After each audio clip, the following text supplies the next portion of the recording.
Twitch at least. What about YouTube?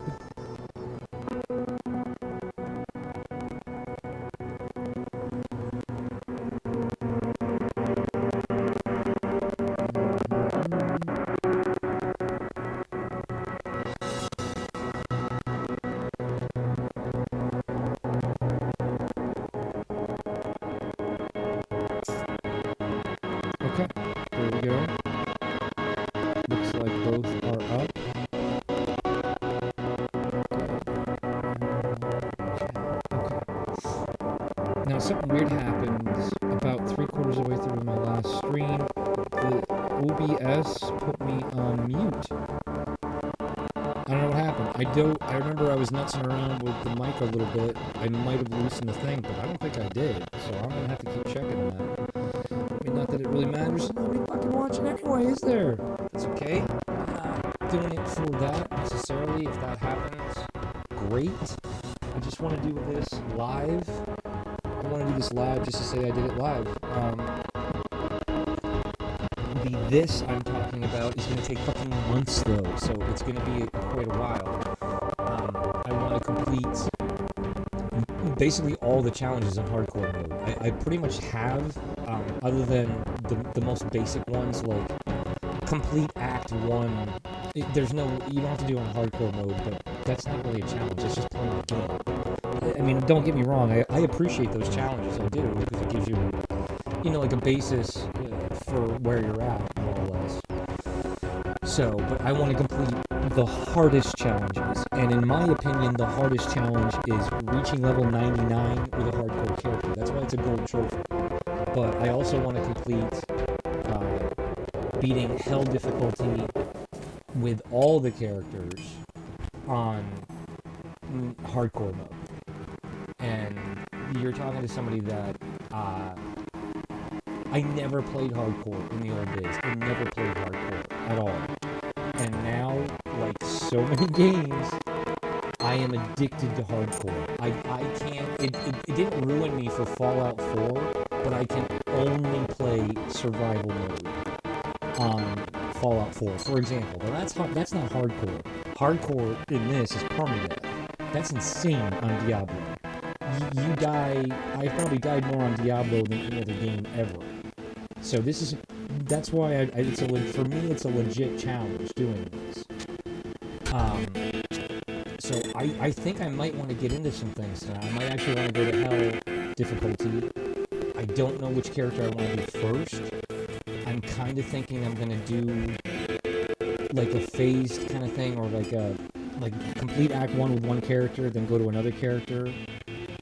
I don't know if I want to do that though, because once I get into like the groove, I'm going to want to just keep going. I'm just noticing now I have a lesser rejuvenation potion, which is I'm kind of wanting to start off with Druid. His gear is... It's a mix. I mean, best, Earthshaker, by far the best, plus through the elemental skills.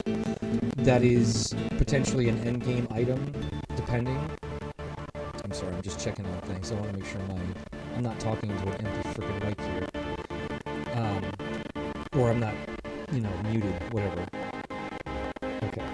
So, potentially an endgame item right there, plus 3 elemental skills, unless I find something better, because for the build I am, that's perfect. That's perfect for the build I am. I got a rune word, one of the most basic. It's on a Shaco though, so the defense is very high. I always like having high defense. His sucks.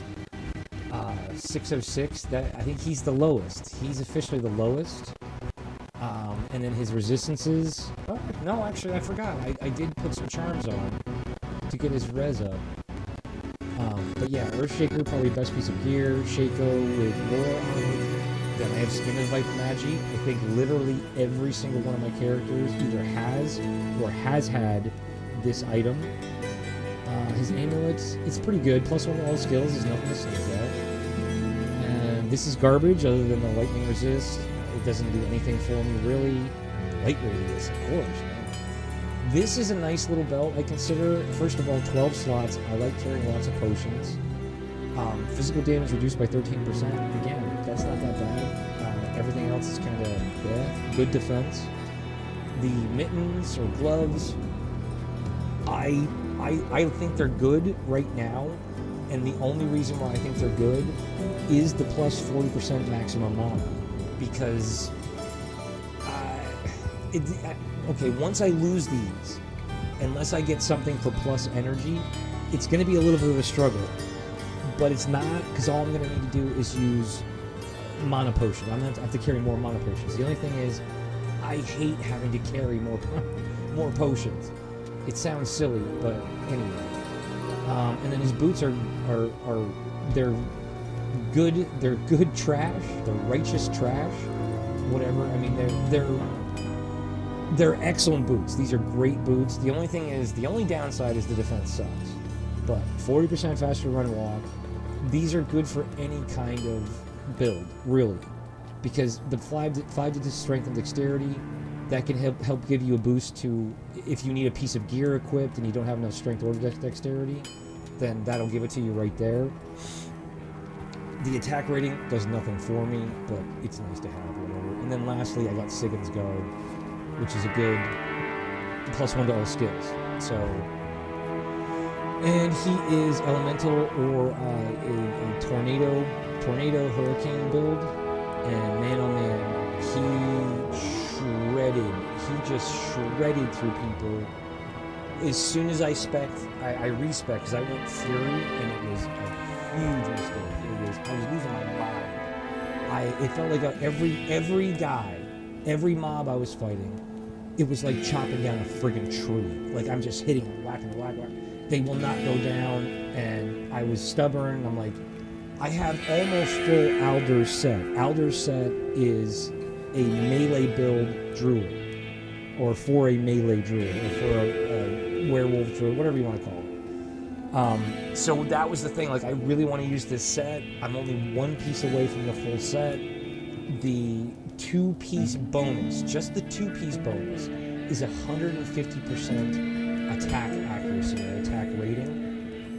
The full set bonus, if I remember, is plus 350% damage. That's crazy. But the problem with it is that it's not going to help you in hell mode. I mean, like with physical immunes and the lack of any kind of elemental damage other than poison, and rabies sucks. I found out rabies sucks. I had this idea of making a rabies build. It didn't work. It did not work out. I found a piece of gear that gave me +5 to rabies, and anytime you find a piece of gear like that gives you five levels, it's like, okay, I gotta at least try this out and see what happens. I got Radiant's Sphere, which is a shield that gives you a bunch of poison stuff, and I was like, what if I build like a rabies build, like a poison build? It just didn't work. Rabies is kind of broken. The first thing is, it is an attack, so it has to hit, so it can miss. That's the first big thing. The second thing is, it will hit and kill the guy, because the attack does your attack damage, plus the rabies damage that spreads, or the poison damage that spreads. So, if it kills the guy, the rabies doesn't spread, which I think is bullshit. Because even in real life, it is an actual fact. If an animal dies with rabies, you have to stay the hell away from it, because it can still, the disease can be spread. I think it's something that stays alive in the blood for X amount of period of time. That's why rabies is so scary. Rabies is a real thing. It is scary because of that reason. Anyway, I'm getting way the hell off. I still don't like the druid for this reason right here. And I'm sure if anybody was watching, or if anybody knew anything about the druid, they would say I'm crazy for not maxing this out first, or not putting more points in. The problem with these is Oak Sage, Heart of the Wolverine. I didn't even use this one. I don't think anybody uses this one, so I don't even know. The problem with these things is, first of all, you can only have one active at a time. I was disappointed because this proves that strategy guides are bullshit, or they're wrong anyway.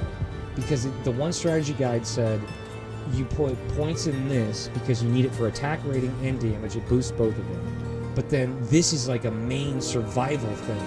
So you put 20 points in this, and I was like, when I played the game, I was like, okay, I get all the birds summoned, I get all the wolves summoned, I get all these wolves summoned, let me get my my Oak Sage summon, and then let me get my Heart of the Wolverine summon. So I summon Oak Sage, and then I summon Heart of the Wolverine, and the Oak Sage disappears.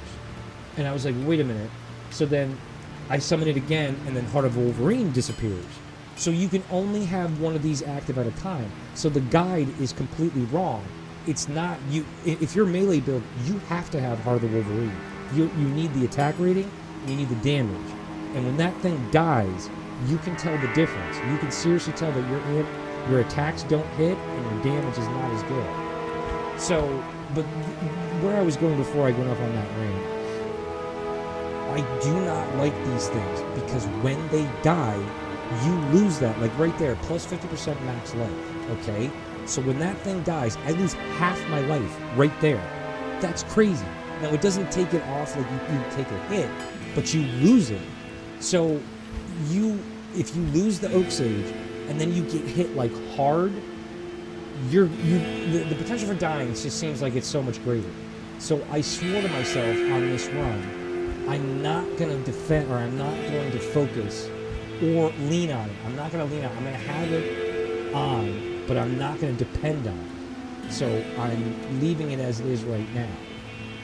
I'm just going to leave 1 point in it like this. I wasn't going to put any points in any of these summons because they just die. Like I don't know if it's my game or what it is. I seriously, it's the same thing I said about the Necromancer. The Necromancer, the guide is bullshit because it says that this is not my first rodeo. It's not my first experience with it. The summon build for Necromancer is an incredible build. It really is. But the problem is that even starting off on normal mode, you will crush enemies like on the field, whatever. Maggot Layer is a pain in the ass. But when I got to Diablo, I hit a brick wall. And it kind of happened on Darial too. But with Diablo, I flew through the game, as advertised by the strategy guides. It kicked ass. I get to Diablo. He does one shockwave, flame shockwave attack. My entire skeleton army gets wiped out in one shot. And I was like, okay, now what am I going to do? Because, yeah, okay, you go summon more skeletons, but you can't summon them from nothing. You got to go out, so you got to leave the battle, you got to go out, and you got to kill 30 more guys, or however many skeletons you have, then resurrect all of them, then go get your money back, then teleport back to Diablo and fight him again. And then what's he going to do? As soon as he does that one attack, they're all going to die again. So I literally had to respec on Diablo to Poison Dagger just so I could beat Diablo. And then after that, I was like, well, I'm not going to respec again back to Summon, so I guess I'm just staying as Poison Dagger. And I slogged through the last act of the game. But when I did, I love Poison Nova build. I think it's the best build by far. But that's why I always say, find your own way. Find your own build, find your own way, take risks, try something new. Certainly Poison Nova is not new, and there's other people that will agree exactly what I'm saying. I'm sure there are. But that's why I don't follow strategy guides for this game. Because I think they're wrong, first of all, or they're just, playing the odds. I don't get where they get the information from. Now, granted, when you're on endgame, have endgame gear, you got auras out the wazoo, and all of your minions have auras. Yeah, they're going to crush everything. That's great.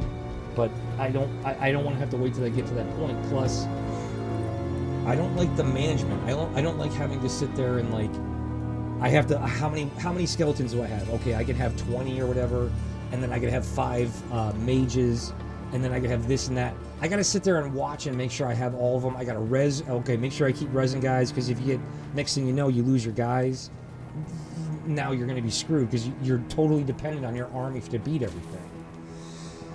Anyways, okay, I don't want to get off on a tangent, even though I already have. Okay, so I'm checking everything. Everything's good. Everything's working.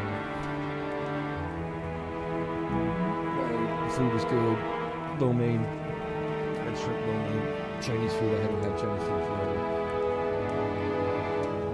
Coffee. And I'm trying to decide on what I want to do. This character here,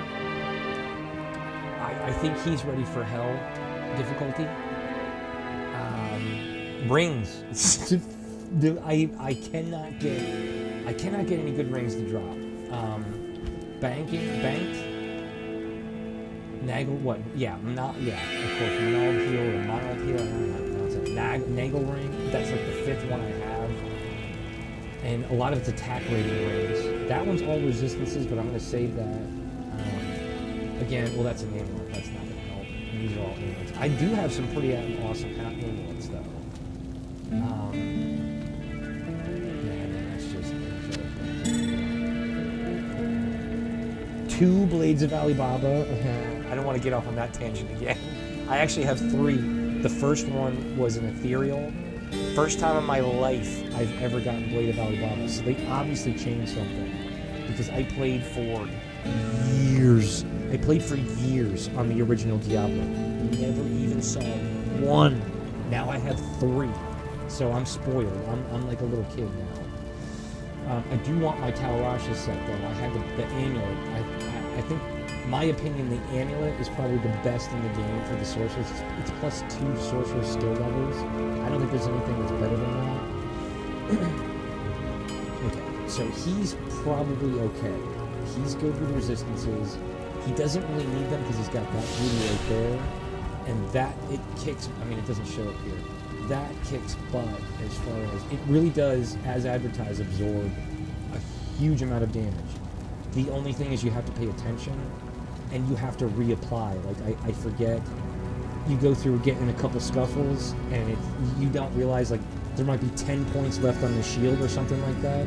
You forget to reapply, so that's why I constantly keep reapplying. The mana cost isn't too bad, right? Yeah, 30 big deal. So yeah, he's good. So let's check out some shields. I still am on the big one. I'm going to agonize over is power. Who have I done already? Okay, true.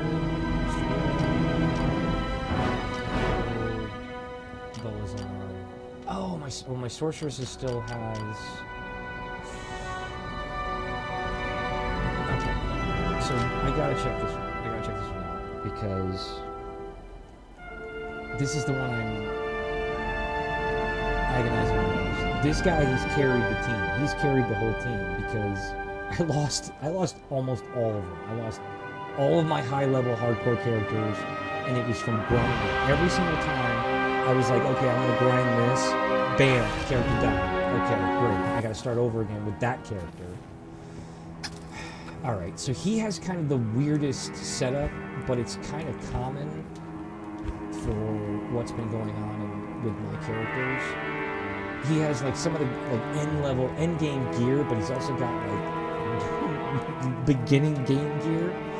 The first thing, okay, yeah, I got it all. So the first thing is this glorious beast right here, Heaven's Light Mighty Scepter. This thing dropped. I was doing Andy Terror Zones, trying to get the goddamn Stone of Jordan to drop, which still hasn't. And my rule was, I'm not doing full clear, I'm only going through, and I'm only doing Andariel. But as I'm running through, I'm opening as many treasure chests as I can, I'm opening as many sarcophagus as I can, I'm just running through and getting right there. Because I only have a half hour during the Terror Zone. Supposedly now you can choose your Terror Zone. It's completely different. I need to get Reign of the Warlock. I just don't have any fucking money right now.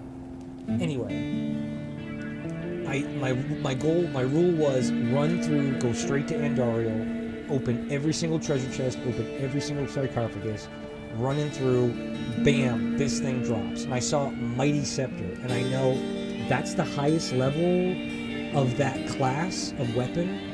And I saw epic or legendary, whatever, and I was like, oh, okay, I gotta find out what this is.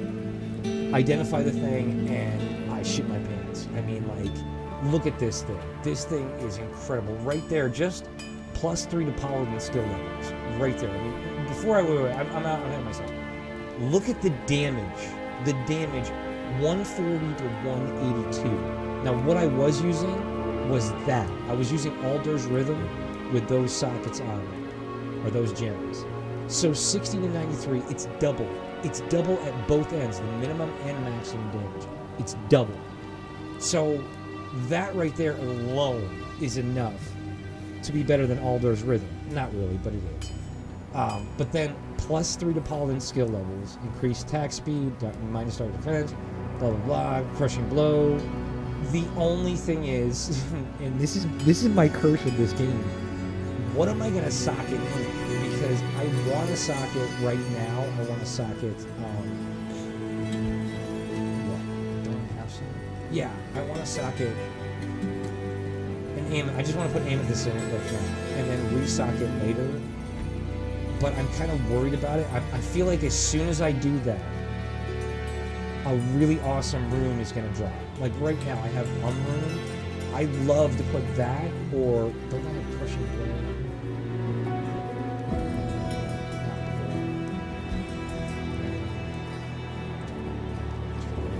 That's definitely. I'll definitely put extra gold for monsters. Yeah. Increased attack speed. That's an option.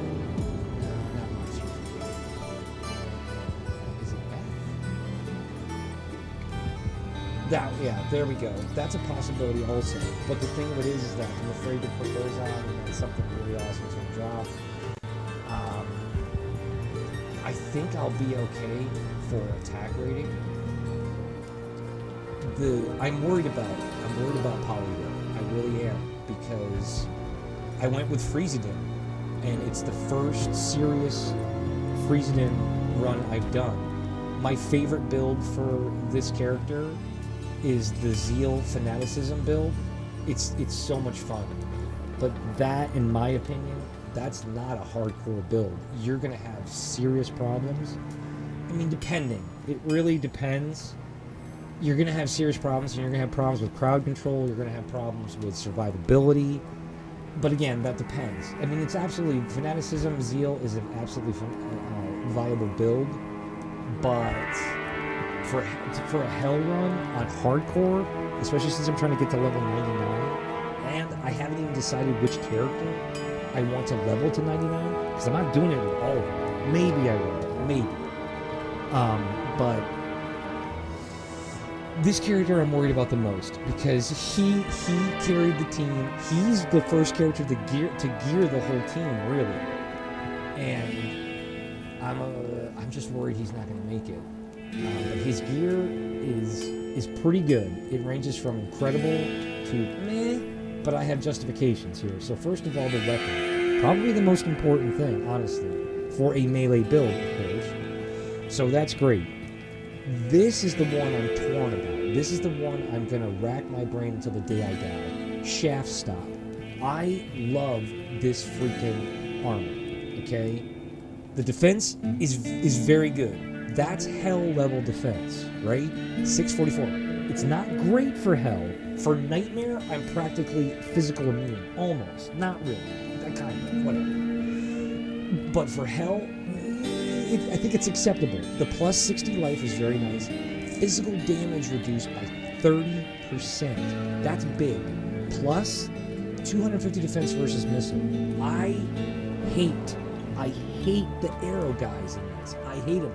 Because they shoot so many. The worst place is Act 5, any of the foothills, any of the huge open areas. Sometimes you'll get bad whatever, and it gives you all archers, and there's just arrows everywhere. And that's how I lost one of my sorceresses. But Shaft Stop stops all those shafts. And it's got kind of a dirty name, too. It's kind of like, ooh, Thomas, not really. I mean, I just have a dirty mind, but... So, yeah. Now, Shield, I went with the Royal Shield, which starts off with a base resistance plus, and then I made it into, I think I had plus resistances plus 26? Something like that. But, good defense, 169. Then it's got more to resistances, cannot be frozen, which is the most important thing for any kind of build, or any kind of melee build, but it became obsolete with this bad boy here, Ravenfrost. I don't need cannot be frozen anymore. So I was thinking about, yes, Moser's Blessed Circle, because I put 2 resistance, well, actually no, because that's only 63. So that's only, what, 7 points higher for resistances? That's not really that big of a deal. Block rate is better on Rhyme. And it's got a better chance of magic items in, so that's not that big a deal. The War Boots, just got those the other day. These are nice. These are more, I guess, towards warrior, but it absolutely works out fine. Any kind of melee build, really. But it was funny because these dropped for the exact same boots dropped while I was playing my barbarian. Just again, it's a normal boss guy. It wasn't even like it wasn't Bale or Diablo. It just dropped off some regular boss on the map. And I was like, oh, these would be perfect for my Paladin, but I have this thing, like if it drops for that character and that character can use it, then they earned it. They earned it, so you put it on them. You don't give it to another character. So I put him on my Barbarian, and he kicked ass, I mean, of course. And I was like, but I still need a pair of boots for my Paladin. Sure enough, I was playing with my Sorceress, doing Andariel runs, trying to get Stolen Jordan. They dropped again. I was like, okay, that's a sign I'm putting them on my Paladin, obviously. The other ring, just Nagel ring, but that's, what do I have? Because I don't need Nagel ring. I'm not doing Magic Fire alone. I think I have something. That's all resistances, but I don't know if I need that for another character yet.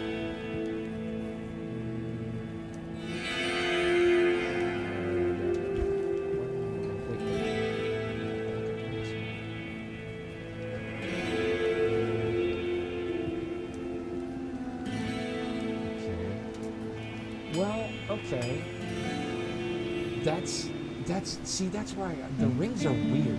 I mean, 7 strength, 33 life, 46 mana, 26% fire resist. I mean, that's great if you need fire resist, but everything else is kind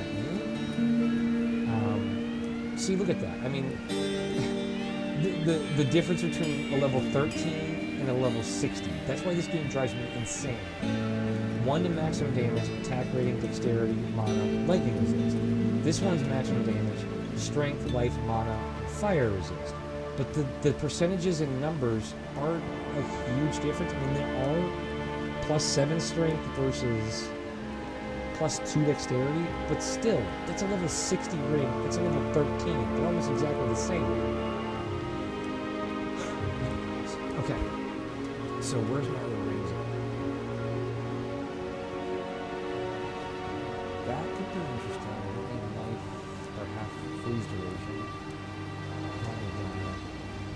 I thought. Okay, here we go. 113 attack rating. 13 strength. See, there we go. If that's level 16, it's plus 113 to attack rating. That's a boost to attack rating.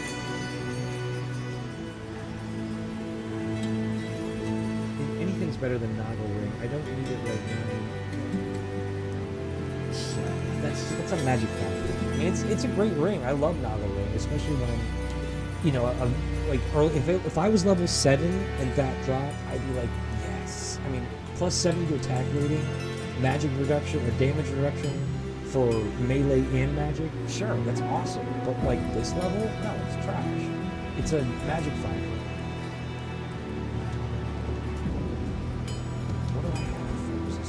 So I need lightning and poison. Not really, but I can use. Okay, there we go. That's cool. And then the mana always helps because I do the dash. I love that dash. And that, I think that's better than teleport, sort of. Teleport's awesome because of course you can go anywhere. You can go through walls if you want to. But that dash gets me around the map so much faster. When I'm starting off with a new paladin, I'm like, I can't take a dash because like you just fly through the level with that. And I find that it once you start getting better gear, it wrecks the guys on the map too. Oh, that's right, I forgot about that. It's gotta go with my barbarian. Oh yeah, I forgot to talk about that with the shaft stop. So this is where I say I am gonna go nuts trying to figure out what to do with this. So shaft stops the one I have on. It's the one I want to stay with. And the bargain I've made in my head, if I find more of Griswold's set, I will switch. I will switch out of shaft stop.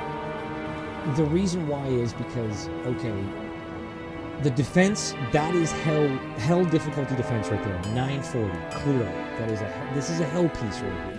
An endgame piece even. Plus 2 defensive auras. Now, some people may think I'm crazy for not putting it on just for that, but the defensive auras, I mean, see, this is why I'm already talking myself into it. Because my defensive auras, I'm a Freezidin, so I absolutely can use that, and it will boost my Freezidin, my Freeze aura.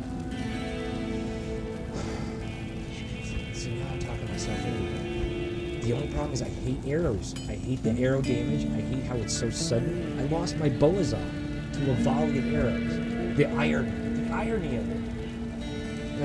But anyway, let's get back to it.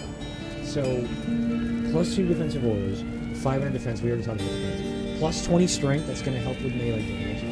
Requirements, negative 40%. I really don't understand. I mean, I understand it. I just don't, like, why... I don't know. I don't know how to word it.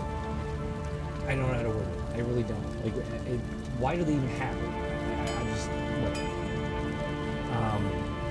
I guess they give it, it helps you can use the gear earlier or something. I'm starting to talk myself into it. And then on top of that, I forgot to mention 3 sockets. There's 3 sockets on it. Now, the only problem with that is that's going to drive me insane as to what sockets I want to put in. I keep reminding myself I can always unsocket and resocket. I mean, I could always, the only problem is that you lose whatever. And I'm thinking, like, okay, for right now, I'll just put 3 diamonds in it, and I'll get a huge boost to attack rating. And, which, of course, I have 3 diamonds right here.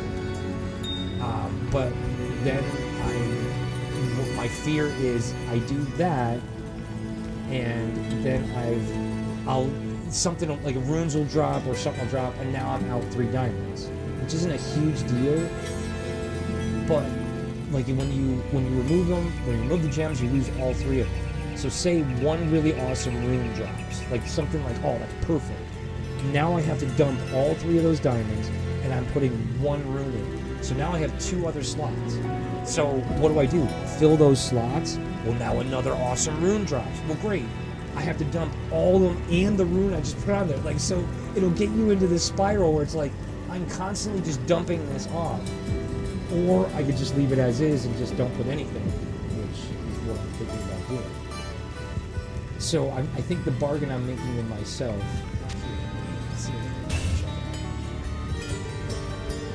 So, because defensive aura, resist cold and salvation both boost freeze, right? So its top end damage is 1027. Boost to attack. We'll just go with that. 1027. Now, let's...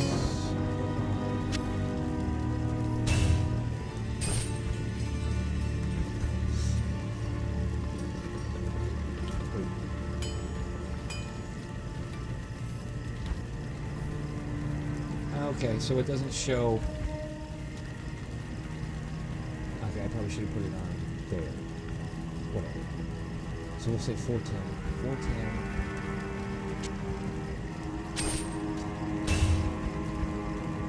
Okay, what the fuck? So it's not... Is it just doesn't show it yet or something?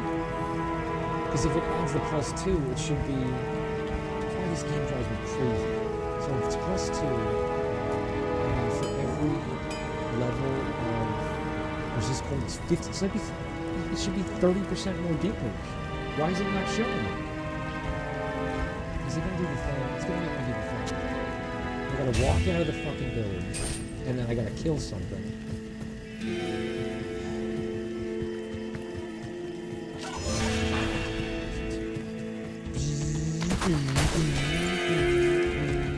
I love it. I love it.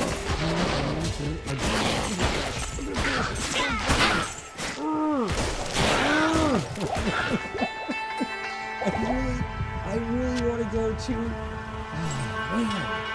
Okay, now let's check it. No, it's still the same.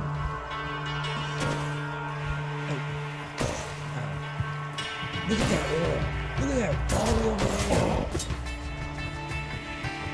See, that's what worries me. Alright, so I'm on player level 8, obviously. That's strictly all I play now. Look at how little damage it's doing to these guys. It's still pretty fast.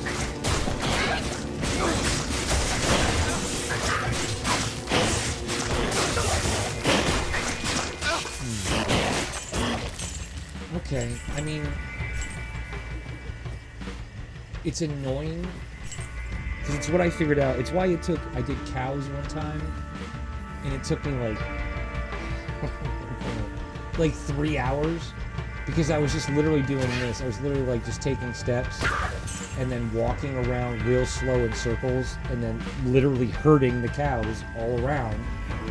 And like real slow, letting the aura, because trying to fight on cows with a melee character is suicide. It's suicide.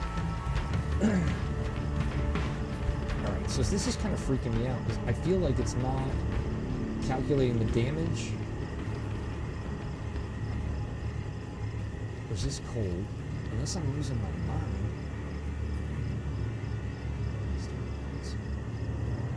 Resist cold plus 15% cold damage per level. So 410.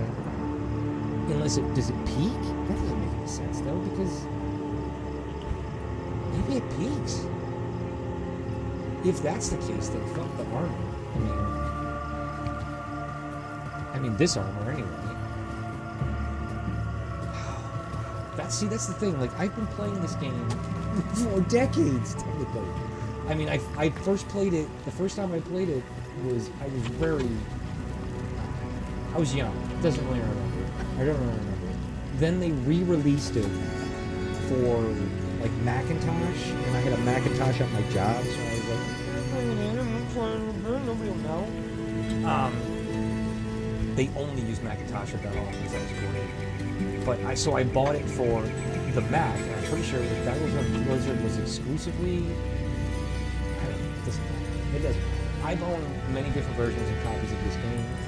I've played it for years, and I still feel like I don't know shit about this game.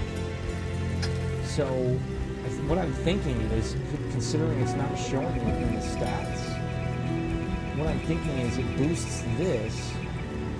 I just rolled 137.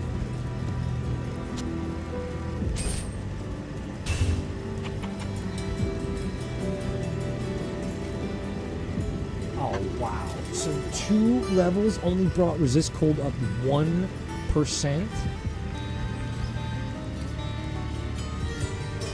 And it's still okay. Alright, so that officially tears it right there. Fuck Griswold's motto. And I mean I'm gonna stick by the same thing.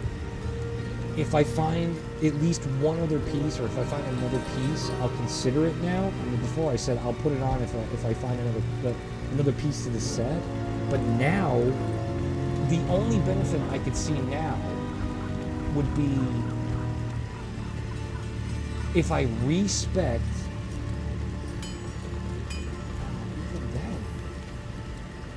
I could respec, and then with this. But then if I have to change equipment, that's gonna change everything out. Because I'm thinking out loud here. Obviously, right now I'm getting +4. And then that would give me +6. So I could respec and get it up to 20. Because I'm not getting any additional bonus for freeze again. Or holy freeze. I keep saying freeze. That's stupid though.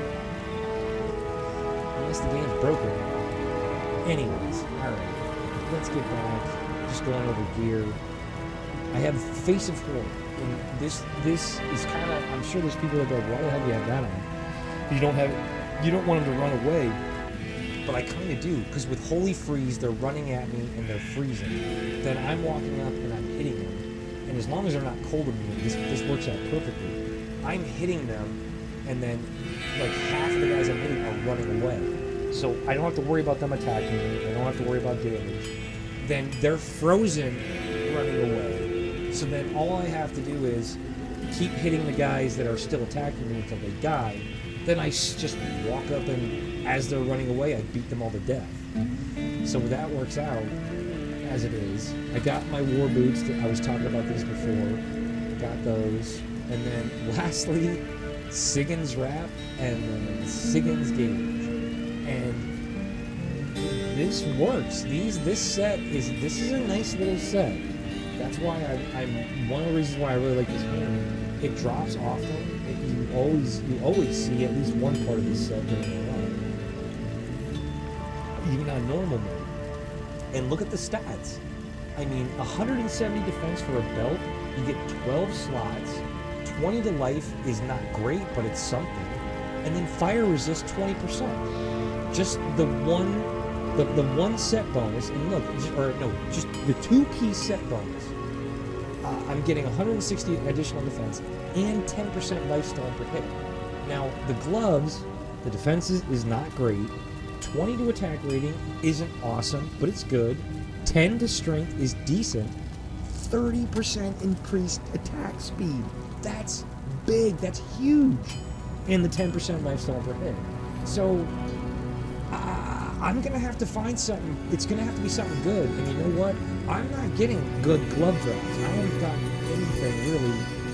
I mean, Magus's skin. That's...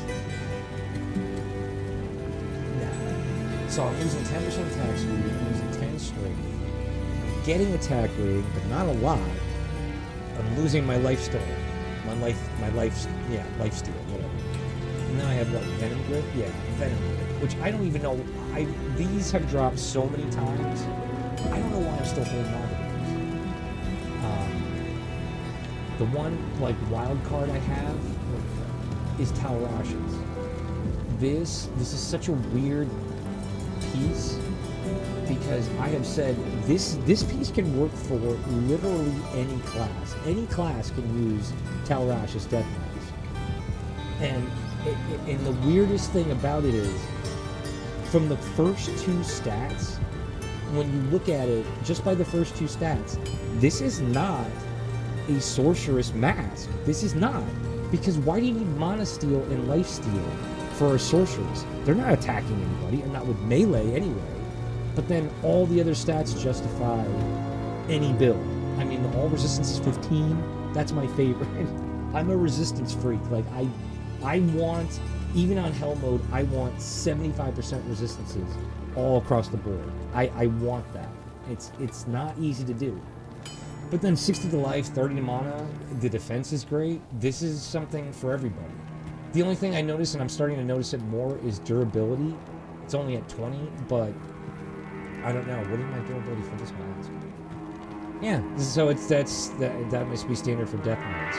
So, and the only reason why I pay attention to durability now is because this fucking piece of shit right here. I got this on my Necromancer. Look at that, level 65, so that's potentially endgame right there, just for the level requirement. The damage is very nice, 79 to 141.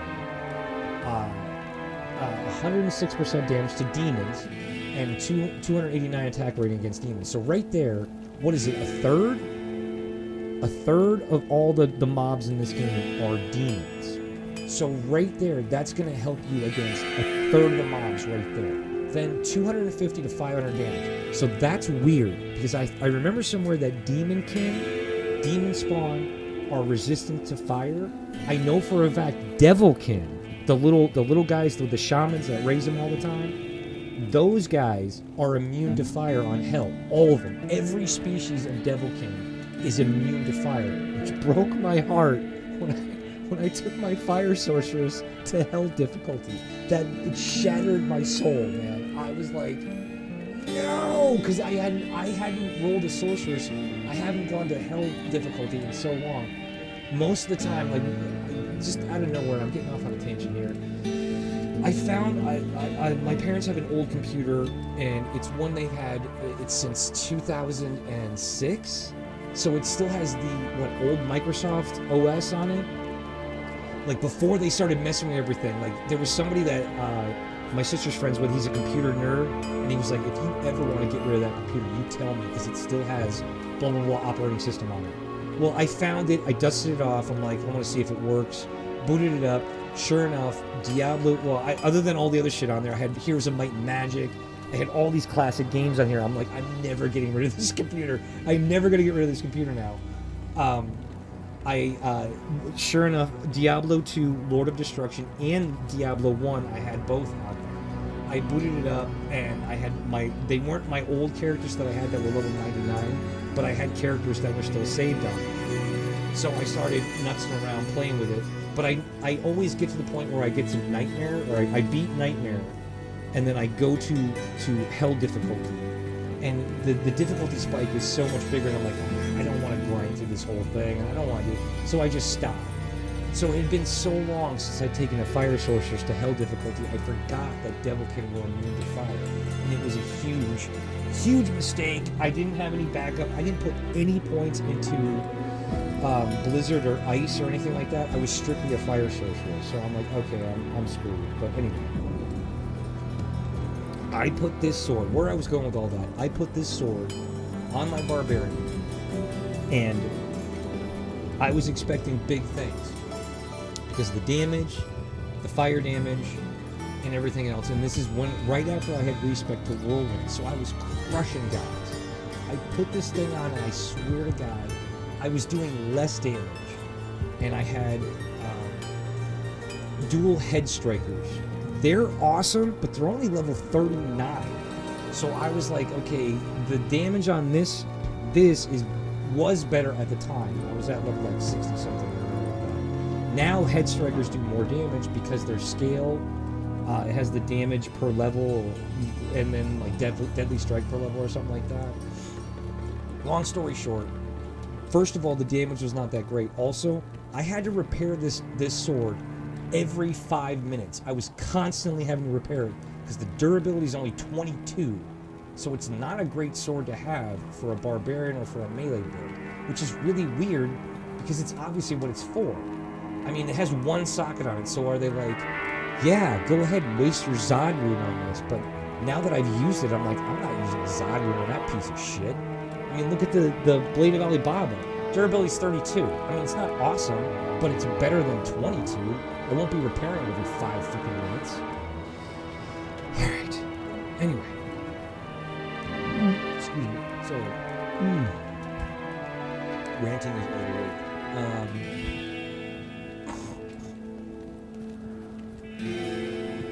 I gotta dump this onto another character. And again, this is... I think he's ready. I mean, like, I keep saying, like, I need to do this or that. The pieces that I'm most questionable about, I just switched that ring out, so that's good. What's his... Okay. So other than poison resist, which can easily be helped with, or stopped with antidote, other than poison resist, I'm right where I want to be. My defense, that's very good. That's very, very good. Chance to block sucks, but I know there's a lot of guides that say your chance to block should be 100%. I'm like, but what am I going to have to sacrifice to get that? Am I going to have to dump a bunch of points in dexterity? Because I ain't doing that.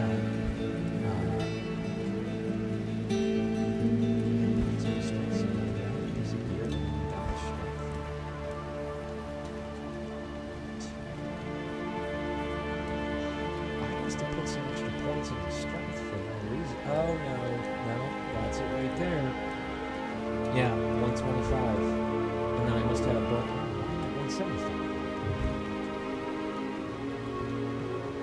Okay. It doesn't matter. Maybe it was a precaution just in case I lose my strength gear. I do that sometimes. My vitality's over 300. Yeah. I don't think I put that many points in dexterity. I think we start off with 25. But yeah, really, I want to get rid of this, but 20 to strength and plus 10 resistances, all resistances. That's the main reason why I have it. The hit causing monsters to flee, that's a happy side effect, and I'm kind of, it's working with this build, and I have a feeling it's going to help me when I get into hell difficulty, because if you get surrounded by mobs, you use zeal, whack, whack, whack, whack, whack, you're whacking guys, and then there's like 6 of them around you. If even like 1 or 2 of them flee, that could be the difference between life and death. So I'm going to keep that on there. That, and then the way I've been using this build, like I'm making them run away, and then they're frozen. So they pathetically, slowly try to walk away, and I walk up and just beat them over the head. So.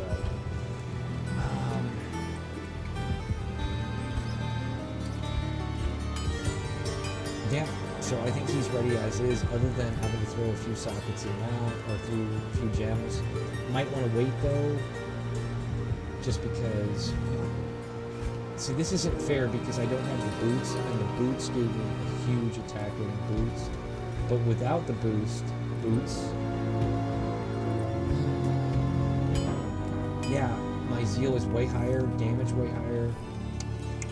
Plus 3 to skill. I mean, there's no way I'm using Alders again. I don't even know why I'm carrying it around with me still. Maybe I should bank it just in case. Yeah. I mean, it doesn't matter if I die, I lose everything anyway. This, what? Oh, that's what I was in. Mercenary. What is he? Kelpie Snail. Those two. Okay, that's nice.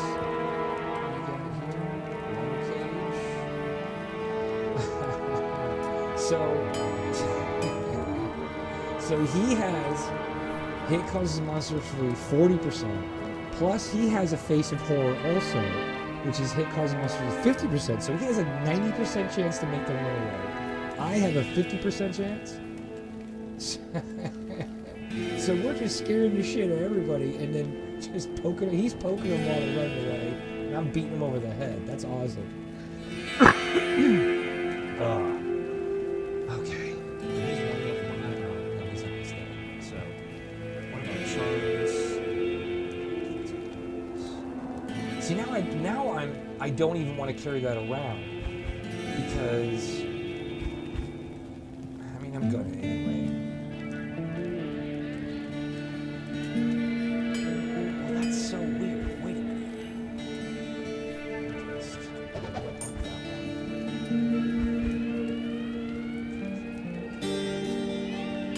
So, that does not make sense.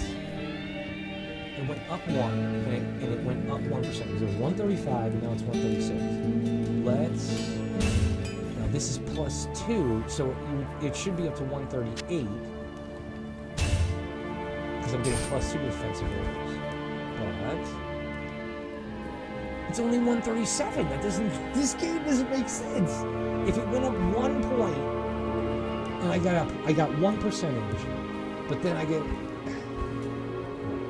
what? I'm done trying to figure this game out. It's the same thing as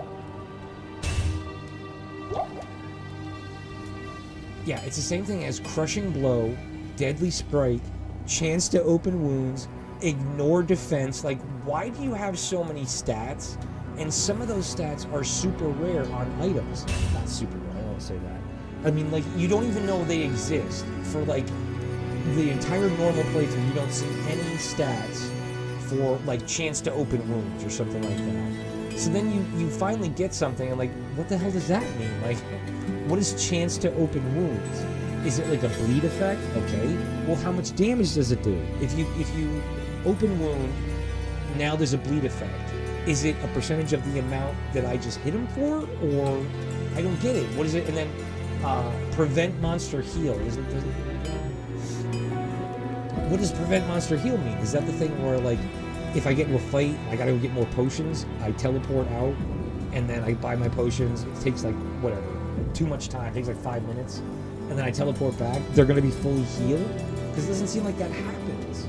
So I don't get what monster, unless they mean, like, the Zacharim, the wizards in the Provincial, the ones that heal their buddies, maybe that they can't heal that damage now?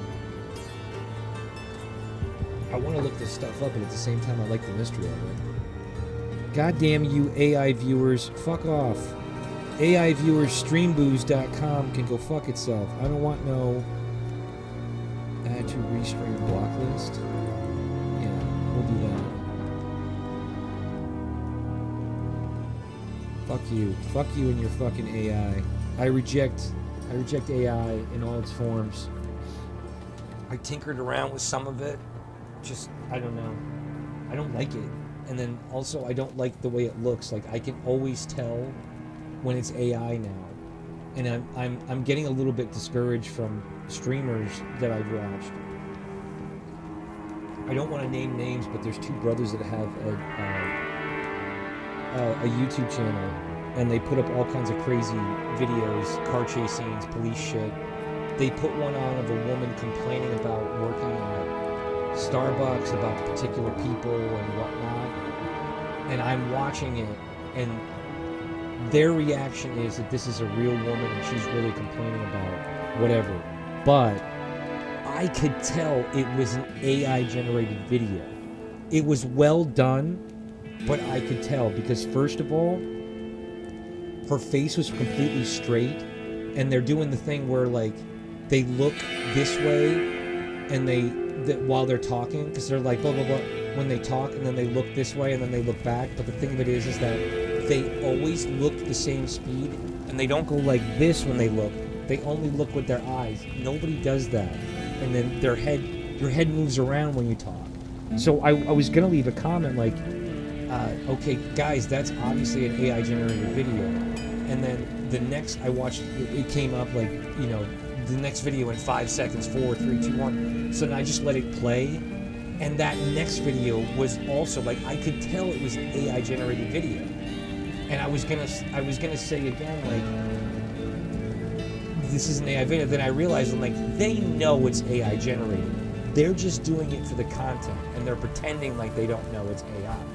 I know that's what it is.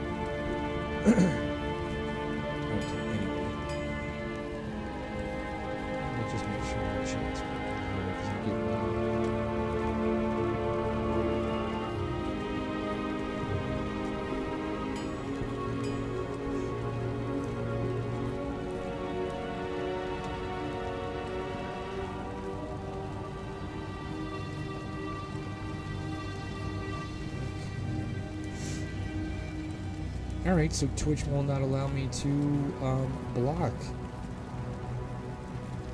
Because, no. Whatever.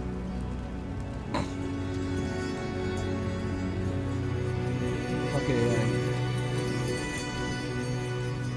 get out of my chat. Get out of my chat. Get off my fucking channel if you're AI. You hear me? It's peddling your fucking AI bullshit. That's not what I'm in this for. I'm not in for your fast clicks and trying to be famous bullshit. I'm doing my own thing, and I want to do it live. And also because the tonnage, the sheer tonnage of hours recording already. I mean, like, that's the thing. I tried recording like highlights, and I tried recording this and that. Really, what it came down to, anytime I thought my hardcore character was going to die, particularly boss battles, I recorded a lot of boss battles, but the irony is I lost 1 or 2 characters to, like, Diablo. Maybe, I know one I lost to Diablo. But the other hardcore characters that I lost it was always grinding, or just something happened, basically. So recording every single second of this is not possible. So streaming is the best way for me, because the website is saving it, and I can clip whatever part I want. So if I happen to lose a hardcore character, I can go on and just clip that part out, or not clip it out. I can go on and I can go in and clip that so I have it for the final product of me kicking this game's ass and achieving what no one's ever achieved before, getting level 99 on a hardcore character. Which is not true, I'm sure. I know for a fact, because the achievement has, is it 0.4%? Let's check.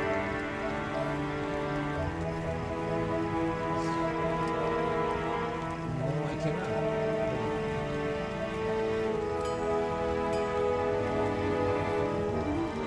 Oh, see, I have an achievement to unsocket.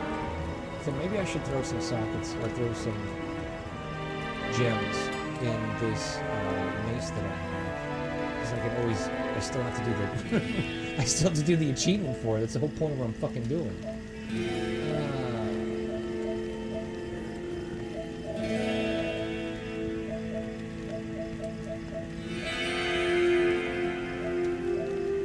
Yeah, see, gold trophy. Ultra rare, 0.4%. So people have done it, but I can almost guarantee they did it on an online character, not offline. I'm playing offline exclusively. So yeah, I guarantee they didn't do it offline. They had one of their buddies, hey, can you roll me up whatever to 99? Or maybe they did it together and probably did something. And it's still an accomplishment, I guess, but whatever. It's so low, punk. So I got 2 spots. I have 1. Do I need it though? That's the thing. See, that's why a lot of final decisions are going to happen when I go to hell difficulty. Because I don't know if I'm going to need the attack rate. Like if I'm trying to whack guys and I'm not hitting anything, and then I'm also keeping in mind my bow is on, her attack rating is 5,000. So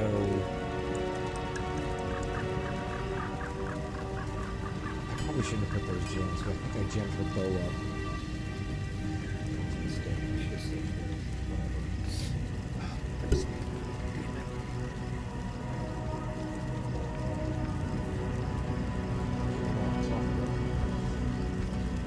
So, I feel a sneeze coming on. I gotta switch to my bank character.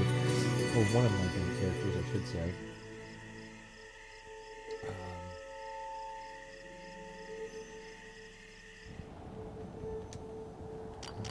What do we got? Storage.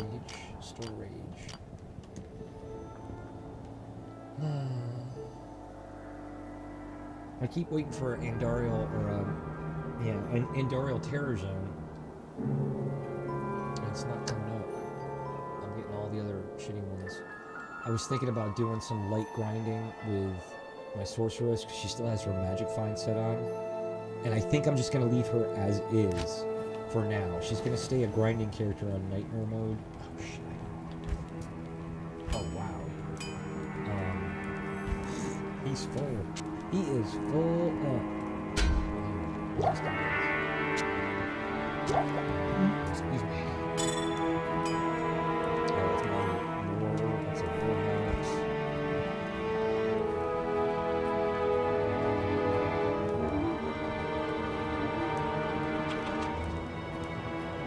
Okay. What happened to the battle boots? And those battle boots? Where did I put those in? Oh. There they are right there.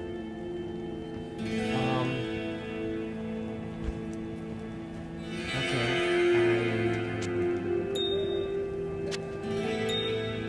Yes, indeed. I might as well get them out of there because they're a druid set.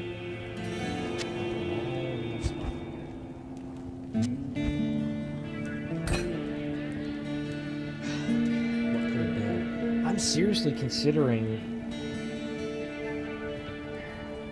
I wanted to make a melee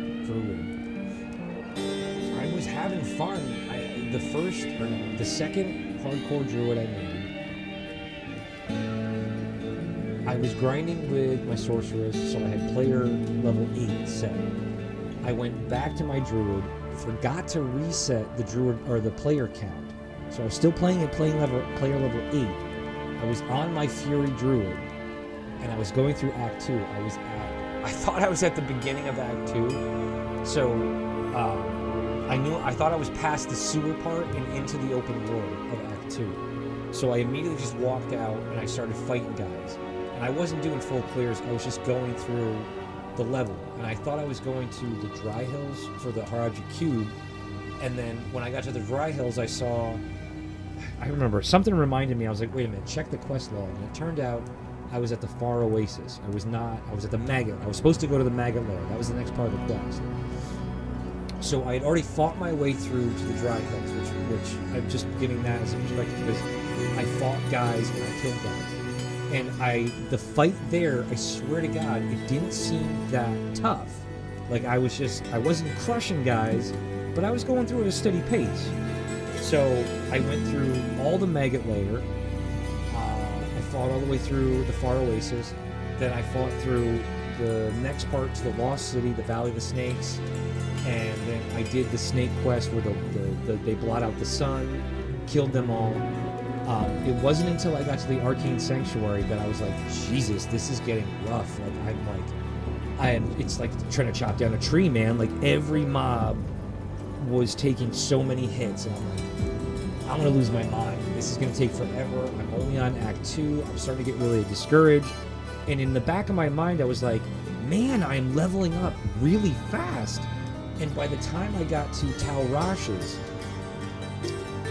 I was like, I leveled up again really quick, and then it got to be like it was almost impossible. Like I could not. There were so many of those guys, the Radamant-looking dudes that raise all the bone, all the skeletons, and every one of those guys has between 7 to 10 guys with them. They were all completely surrounding me, and I got into a situation where I went into the room, I pushed in too fast, too far, and there were 3 of those Radamant guys, and their entire armies all surrounded me, and they just kept rezzing guys, and I was like, nope, fuck this. I had to save and exit because I saw where it was going. I couldn't kill guys fast enough. They kept rezzing them faster, and I was just getting trapped, and they were slowly whittling me down. I would have gotten all of my healing items would have gone, and I would have just been standing there eventually. So I'm like, all right, save and exit and get out. And when I reloaded the game, I was already at level 23, and I was like, wait a minute. It's one of those things, like in every single playthrough, by the time I get to Act 5, after I beat Diablo, I'm almost always level 25. Sometimes I'm level 26. But I know this because every single time I start Act 5, I'm level 25. I've done it now how many times? I've rolled how many characters? I'm not an expert, but I'm an expert, right? So I'm doing the math. I'm like, I'm only at the end of Act 2. I still have Act 3 and Act 4 to get through before I even get to Diablo. How am I at 23? And then I realized I left the player count at 8. So it was a slog, but it was a slog when I was playing at character level 8. Plus, I survived their attacks. Now, I've said this, I've noticed this. Their attacks don't get... It's not like they are that much stronger. It's just that they have that much more life. They have a huge amount of life. I don't think they hit that much harder, but I could be wrong about that. So I did that with a Fury Druid. So I had high hopes for that character. And then when I respec to Hurricane, or Tornado Hurricane, Stormadin, whatever the fuck you want to call it, I just made a stupid mistake. I went to Durance of Hate. Those bone exploding dudes came at me. I threw a hurricane. It was a reflex reaction. They blew up right in front of me and killed me. So I don't know what could have been, but that character had potential. That was the second Druid I built. I lost. And I was getting to the point where I was like, fuck Druid. Fuck Druid, I don't want to do Druid anymore. I don't. So But I'm glad I did, because it turns out he's one of my most powerful characters now, and he may be one of the most likely to survive hell difficulty. Okay, so now we have done...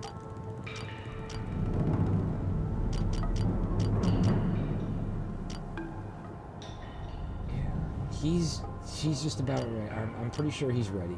He's where he needs to be. Not much more I can do with Druid. He's where he needs to be. Mr. Graham, not changing a thing. Maybe a new belt. He needs a better belt, maybe. The he's ready, definitely. High hopes. She could use a better helm. And I'm considering putting on Sabin's, that the what do you call it, Achilles looking helm. Just considering giving her that because nobody else has it. I'm not doing anything with it. I don't want to just sit there. So the last person is Hot as Ice. Hot as Ice. And she is, I love her. Not as powerful as my Fire Sorceress, the first one I had. That was my first grinder. And she was incredible against Andariel. I was killing Andariel in like 2 hits. It was scary. I mean, even on player level 8, it wasn't taking hardly any hits at all. It's just fire immunes are screwed. And I know Sunder Charms. Yeah, right. The problem is to get Sunder Charms. And this is the thing that drives me crazy. And this is why I hate pro gamers. I stopped watching pro gamer YouTube channels about what to do, because they have every fucking rune word, they have every rune, and like, oh, what you gotta do is you gotta put on Enigma. How do you get Enigma? You have to grind on Hell mode. Well, how do you get to Hell mode? In order to get the good runes, you have to go through Hell mode already. So you're operating on the assumption that you could already go through Hell. Not only can you go through Hell mode, or Hell difficulty, not only can you go through Hell difficulty, you're able to grind in Hell difficulty to get those either items or those runes. So it's kind of insulting. Like, they're like, well, this is all you gotta do. You just have to have all the equipment you already need, or you have to have all the runes that you already need. And it's like, that doesn't help me. You're not doing anything to help me.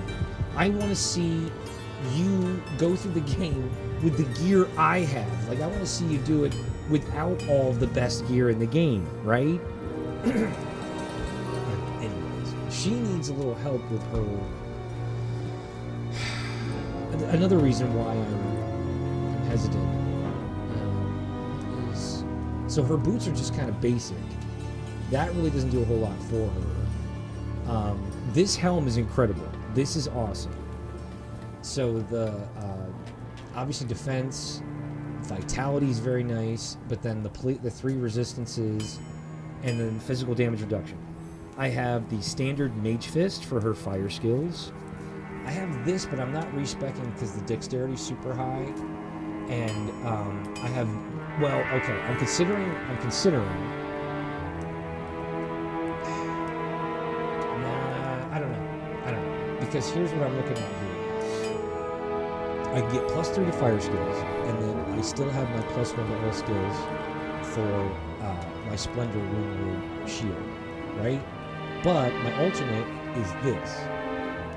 +3 to sorcerer skill levels, 1 to cold mastery, lightning mastery, fire mastery, maximum life 24%, all resistances 20, attacker takes damage, I really don't care, and then damage to undead. It is ethereal, but I'm a ranged unit, it doesn't matter. I can use this all day as long as I don't swing it. I don't even have a button to swing the fucking weapon. I couldn't swing the weapon even if I wanted to, because I don't have a button for it. So this is awesome. This is incredible staff. So for me to respect dexterity or to carry a bunch of charms so I can carry this just to have 3 to fire skill, I don't think it's worth it. I mean, you can argue, well, you get +3 to fire skill, +1 with the shield, maybe you get a better shield, okay? Plus you have the defense for the shield, right? Okay, that's a good argument. But the thing of it is this is +3 to all skill levels, all of them. So, and resistances and blah, blah, blah, blah. Then I got this, not a great not great amulet, but it's good for a fire sorceress. The belt, if I remember correctly, not great, but again, vitality, maximum mana, regenerate mana, never hurts. Yeah, and that's it. That's really, and then her rings suck. It's Magic Find. This is a Magic Find set, so she has Magic Find rings. This, yeah, this is more for. It could be. Could be for anybody. This could honestly be for anybody. It's more for melee though. Adds 15 to 25 damage, but because it's got 35 magic items, it's great.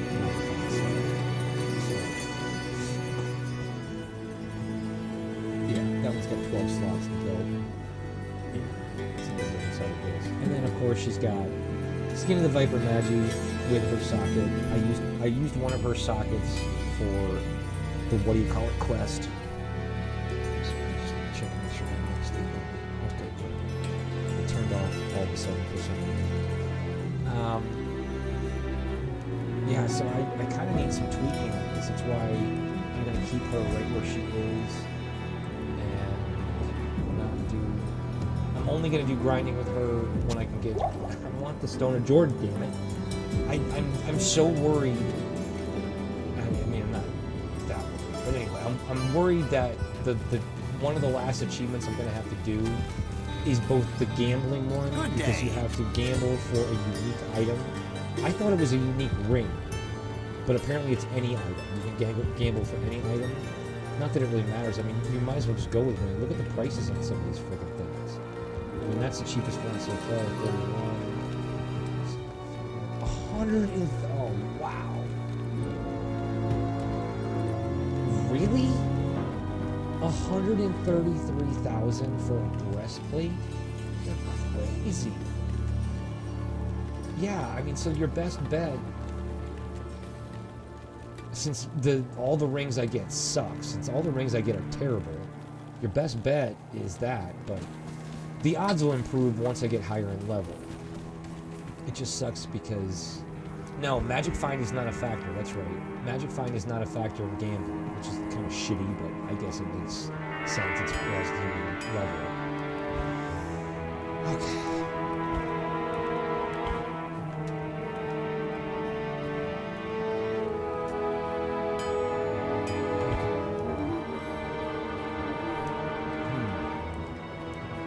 So, since she's going to be staying here, I'm sorry, I need to use my coffee. Maybe get a snack, help wake me up. I decide what I'm going to do. Because I want to, I've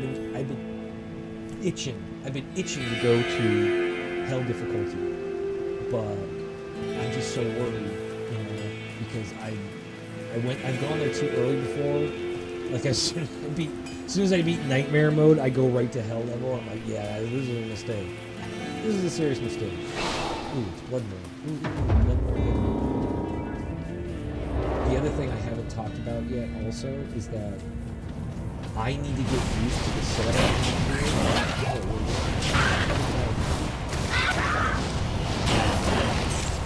Because I forgot. Not enough mana. My capture card. Playing on PlayStation 2. In order to use or stream with my capture card, I don't know if this is just the way it is or what, but I have to turn on or something on it, and there's a serious difference. Like other games, I turn it off. I'm like, what's the big deal? I don't even notice the difference. Like, in Fallout 4, I played that game to death. I streamed it. Days Gone, I streamed that game. I turn it off, and I'm like, I'm waiting for it to turn into like Nintendo, original Nintendo graphics. Like, oh my god. But no, every single time I'm like, what is the HDR? What is it supposed to do? Whatever, I don't care. This is the first game I turned it off and then booted the game up and I was like, whoa, like there's a serious difference in this game. Like it seriously looks different without that setting on. So that takes a little bit of getting used to. Also, I don't know where developers did this to streamers. Again, with my capture card, there's a delay in the controller in the input. There is. Because when I was playing this game for months now, leveling up these characters, so I know the response of my controller. I know it by now, by heart. And I booted the game up and started playing, and I just walking around the village, and I was like, whoa, there's a delay, there's a lag in the input. So that's what people are getting used to. Also,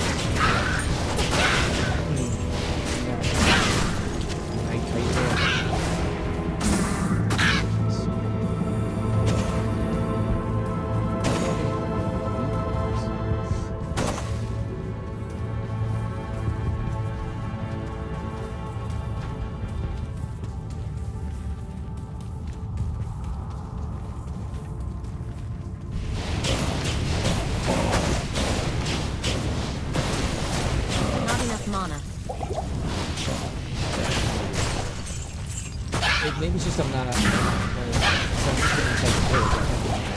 doing stuff. The first thing is the loading times. It drives me insane because I always played this game. I only played this game on PC, right? Diablo 1, the first time I played it, I actually played it on PlayStation 1. And I loved it. I loved it with the controller. It was kind of weird playing it for the first time on a PC. But Diablo 2, the first time I played it, I played it on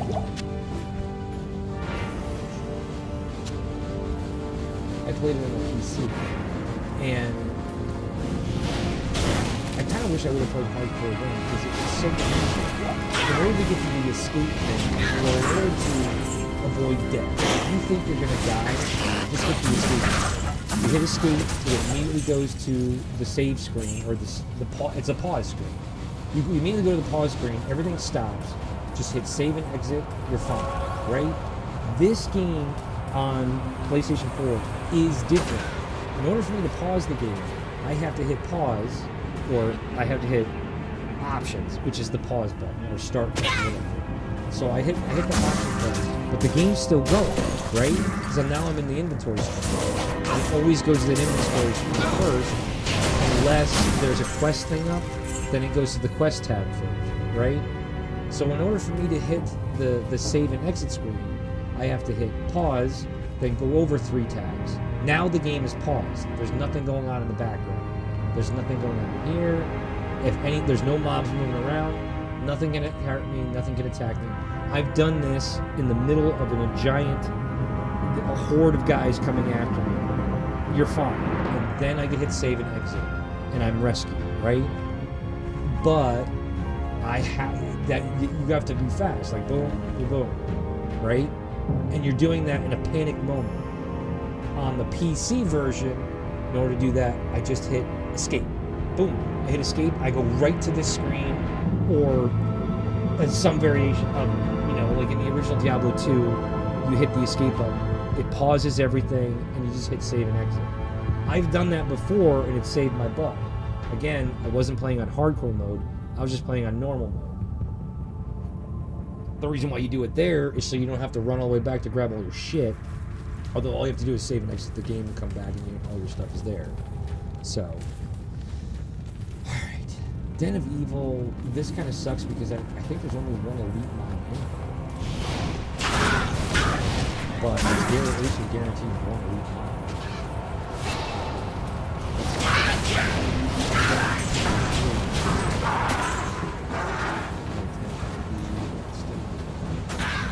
That's why hardcore playthroughs. Not enough mana. Survival mode, like I only play on hardcore in most games, with one exception. Okay, so we play on hardcore started.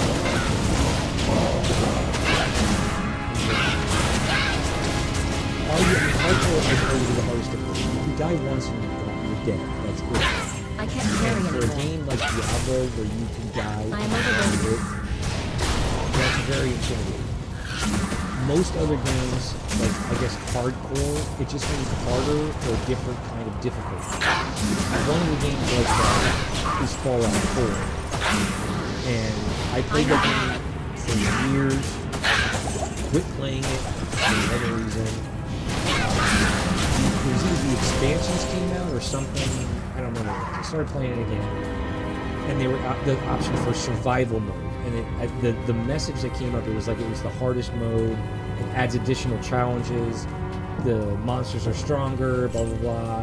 And I was like, okay, like I'll give it a try once. Like if it kicks my ass, just put it back on easy, whatever. Now you can't do that once you go to survival. You can't switch it back. But anyway, I'll start up a new game on whatever mode. That's what I was thinking. I started playing on survival mode, and I was like, this is so much better. This is so much better. I like the like having to drink water. I like the food because it's a double-edged sword. It would give you, maybe it wasn't that one, maybe it was for 76. It gives you well-fed and well-hydrated bonuses. No, I'm pretty sure Fallout 4 does that. Yeah, so it gives you additional bonuses, and it's not that hard to do. It's a little bit extra discipline, and I feel like the game is fairly, it's fair. It is fair on how often you have to drink or eat. It's not a constant annoyance. I'm trying to think of other games that have like a survival or hardcore difficulty, but the only other one that comes to mind, the one I will not play, the game I will not play, survival or hardcore, is Skyrim. I fucking hate that hardcore because it stops no fast travel, which I it's not that big of a deal because we have carriages. Yeah, I know. But even with carriages, the map is so friggin' big, and there's so many tiny places that you have to go to. The thing I hate the most was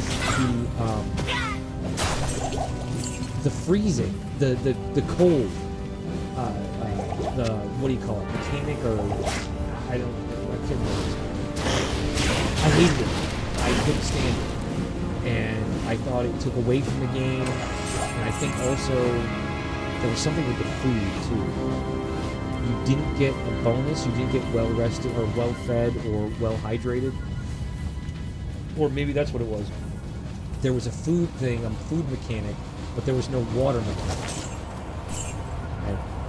But I remember I hated the survival version of Skyrim. I couldn't stand it. That's the only one that I won't play. But every other version I have, a hardcore or a survival, I have to play it now. Good. I gotta get my coffee. Okay, this sucked. There were hardly any elite mobs in here. I've done the Blood Bowl where it was just, there was like 5 or 6 elite packs. What the hell? I mean, this is Terror Zone. This is player level 8. And I'm pretty sure this is the whole map.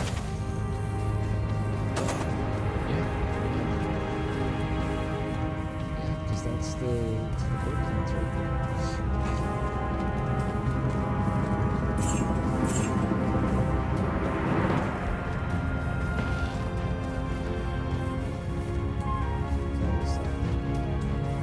Yeah.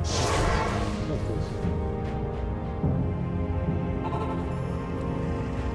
Okay. Oh, that's right. I didn't Good to see you.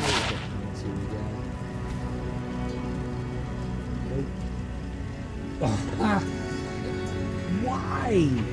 A level 3, I'm level 81 on player level 8, and I have 470 better chance of getting magic item.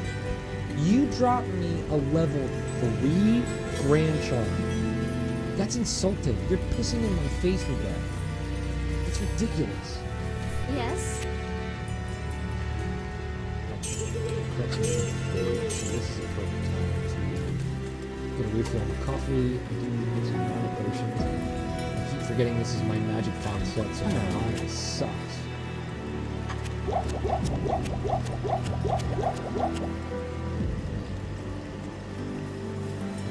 So hopefully I can get Terror Zone and Dario, and I'm gonna go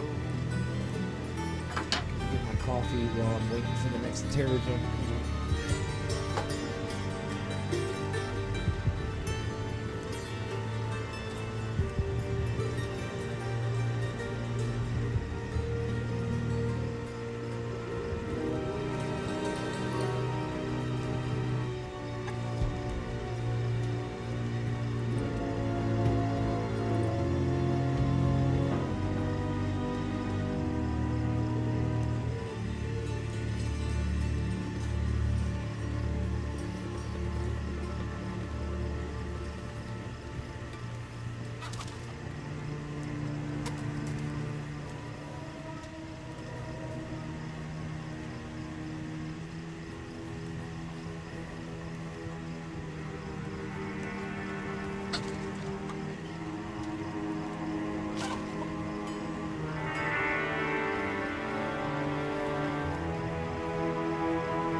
Mike is still going strong.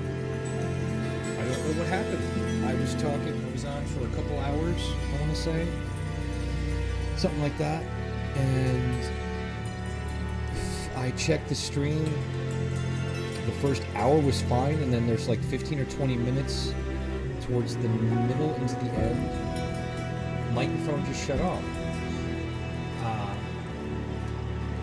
Because I looked over and I saw it was muted. And I'm like, I know I didn't, in order for me to mute, I have to go to a very specific spot, and I have to push the icon for the, what do you call it? I don't know how to do it. It looks like a megaphone with the sound beaming out of it. So I know this cord likes to detach. If it detaches, it automatically mutes it. But all I did was unmute it, and it was working fine. So if it was detached, it would have stayed muted. The only other thing I could think of is if there's some kind of safety thing where if I talk loud, and sometimes I talk loud all of a sudden, and sometimes I put my face too close to the microphone. it might have triggered some safety thing to put it in auto mute. It's just me talking right here. I see it's going up to the yellow. So sometimes, yeah, right there it just went red. I don't know, man. I don't know what it is, but I got my coffee refill. Oh yeah, and then there's the wild card, the X factor. I keep forgetting to talk about. My controller is funky for some reason. It's completely random. Sometimes it doesn't happen at all. I've played for all day. I've played not 16 hours straight, but I've played like 8 hours and then take like a 2-hour break and let the controller recharge and then come back and play another 8 hours, and it does not happen. It disconnects. It'll suddenly disconnect for no reason at all. And my only warning is my character will just it'll just run in one direction, and it just does that. And then sometimes it does it like slow. They'll just do this. And I'm sitting there like I'm pushing buttons and I'm like, what's going? And then now I realize what's happening. It doesn't matter, because the realization makes the horror even more extreme, because I realize what's happening. My controller is about to disconnect, and there's nothing I can do about it. The only thing I can do is push on the PlayStation button early, but I don't think that helps. It doesn't matter. It has to disconnect, then I have to push the button again to get it to come back on. Now, depending on what's going on, that could be a death sentence. That could kill me. And it almost has. Matter of fact, the one time, it was the other day,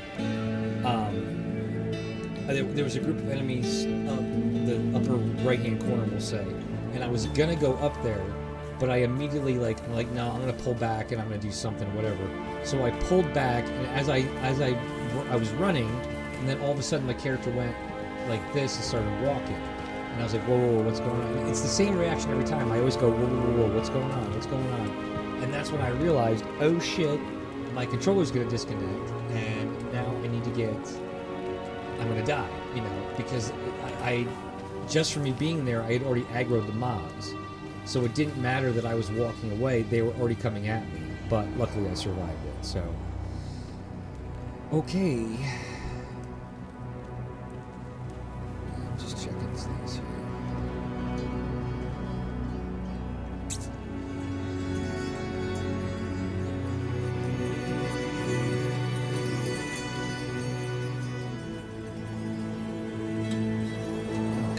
Change.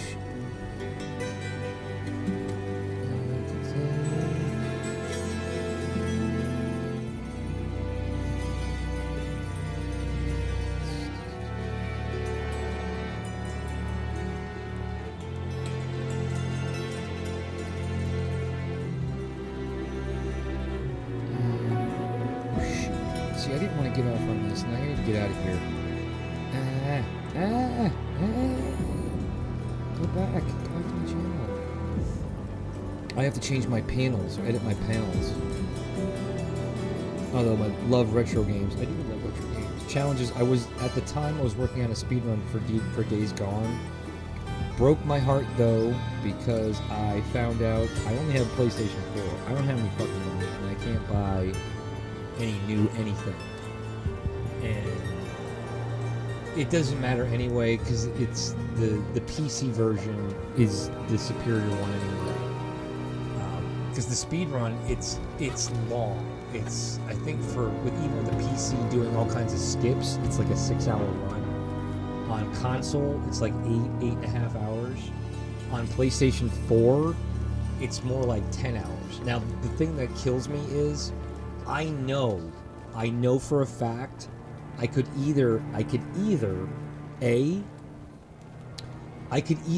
be potential world record, at least for Act 1, or B, I could be in top 10 for sure. Like, I know for a fact I could be top 10. My best time for Act 1, and this is when I was practicing, my best time was 2 hours and 38 minutes, and like the world record for Act 1 was a little bit above 2 hours, but that was on PlayStation 5. What they show, there's actual videos on YouTube about it. The load times are 40%, it's not double, but it's 40% faster, or slower, however you want to put it. They're 40% faster on PlayStation 5. So the loading screens, if it's a minute-long loading screen, it's only, what, 60... Well, Jesus Christ. I don't know. I can't do fucking math. Man. My head's killing me. It's like 35 seconds, right, on the PlayStation 5, where on PlayStation 4, it's a minute or minute and 20 seconds. Now, take into consideration how many skips, how many loading screens, how many cinema scenes you skip. You're talking about like 5 or 10 minutes, maybe more than that. So it's not even a thing. Like you have to have either PlayStation 5 or you have to have PC. And I'm not buying a PC. I'd buy a PlayStation 5 or any of the new consoles before I buy a PC, strictly for gaming. I have a PC I used to do design, I used to do graphic design stuff, but it's a Mac, and Macs are not good for gaming, in my experience. They used to be, like when I first got a Mac, there was a lot of games that were exclusive for Mac, but what you doing, Poopers? I know, I moved the futon. I'm not moving anywhere else, and I'm not giving you anything else. You're gonna need to lay down. You can lay down on the futon over there, but I'm not moving it back over here. Not for now. I know, I'm sorry. I'll put it back. I'll put it back. When I'm done. Put it back for the moment. Jeez. Okay, I need to shit or get off the pot here.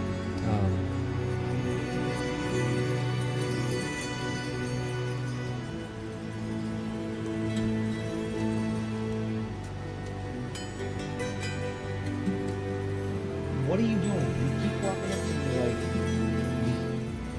like... Feminist. Please lay down. Come on. Lay down over there. It's too hot over there. It's too hot.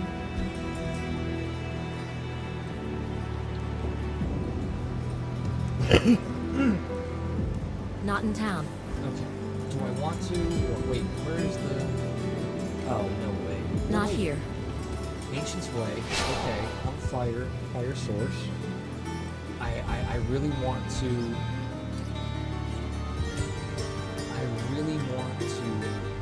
start Hell difficulty. I just don't know if I want to start it tonight, and I don't know which character I want to start it with. It's 9 o'clock at night. I mean, theoretically, I could clear the whole game. On Nightmare, I could easily do it. But on Hell difficulty, I don't think so.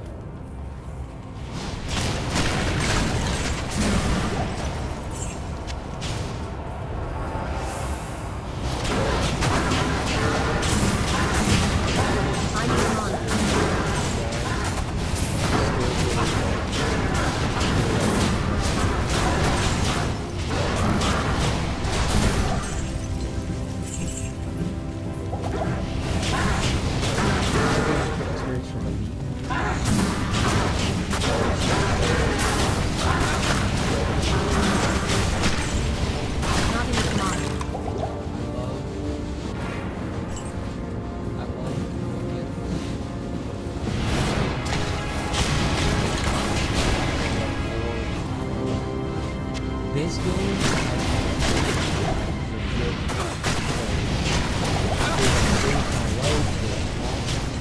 they've also aggroed the entire freaking dungeon, and they've done the ladder far more than they've done the front.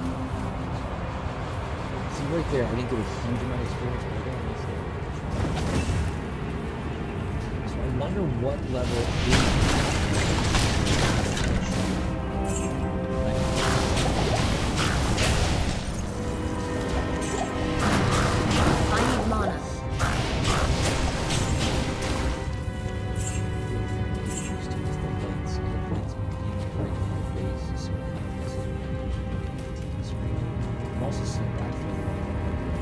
sit in front of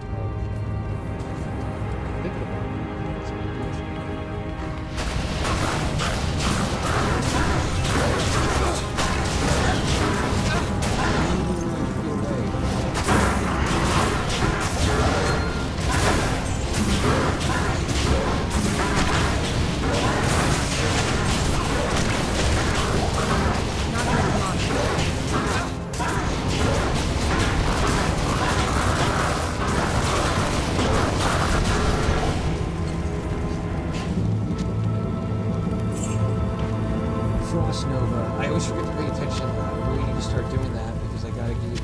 on my game for help difficulty. Because something like that, like a Frost Nova, that could potentially end me. On hell difficulty. Do I want to go to the Icy Cellar?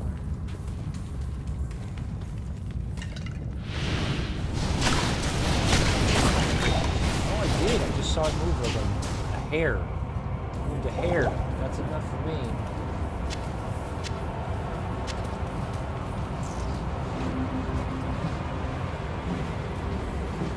That's really what's part of it. Hey, no. Oh my god. Oh my god. I didn't know those guys were there. You wanna tell me those explodey dudes are there too?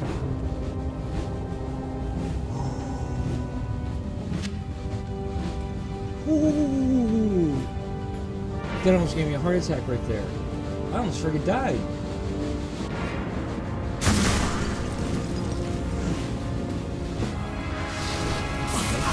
Come on, dude.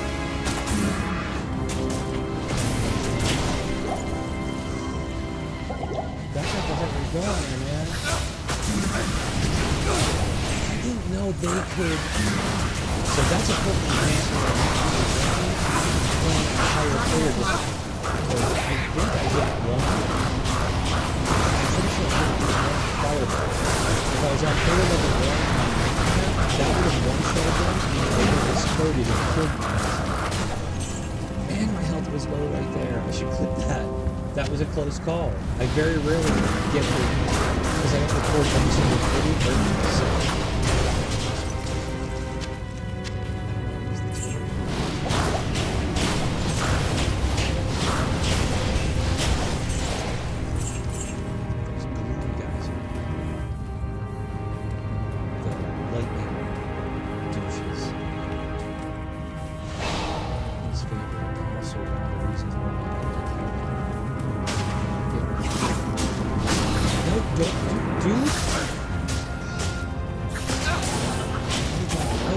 Why did I do that? That was a misclick.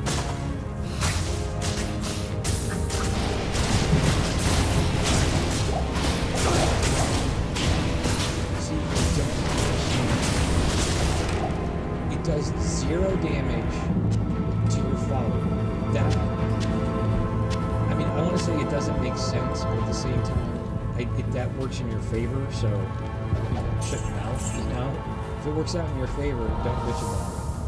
But I just don't understand, why does it not affect your follower at all, and it wrecks you? And I still don't understand how the damage is calculated. Tell me you can't.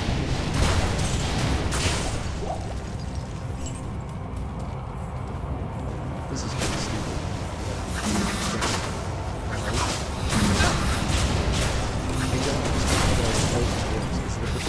Like corpse explosion? Because corpse explosion is a percentage of their life. It's a large percentage, but it's a percentage of their life. Now, it doesn't really matter what the calculation is. It's still crushing me, but I don't. It's just yet another example of like since it first came out, I played the original Diablo 2 when it first came out. Before there was Lord of Destruction, before there was anything else, I played this game. And I still don't know how to start playing the game.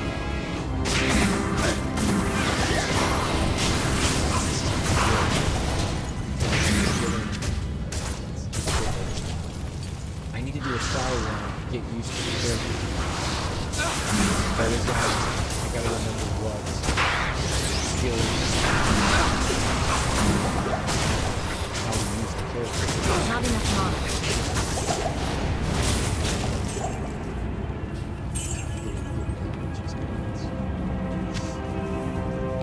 Wait. Oh, come on, dude. Why did you...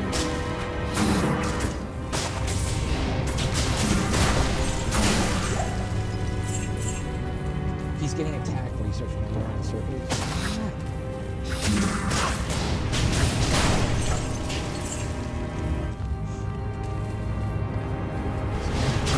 Now I'm doing the thing I was doing with the player jump, where I'm like taking like 2 steps and hell mode, I'm going to be taking 2 steps and teleporting away from it.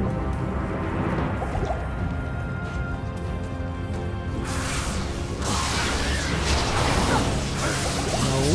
Oh my god, see? So that wasn't. See? 13% lightning resist. Yeah, that's why. That is why I want resistances. That's that. Get away. And look, it stunned me.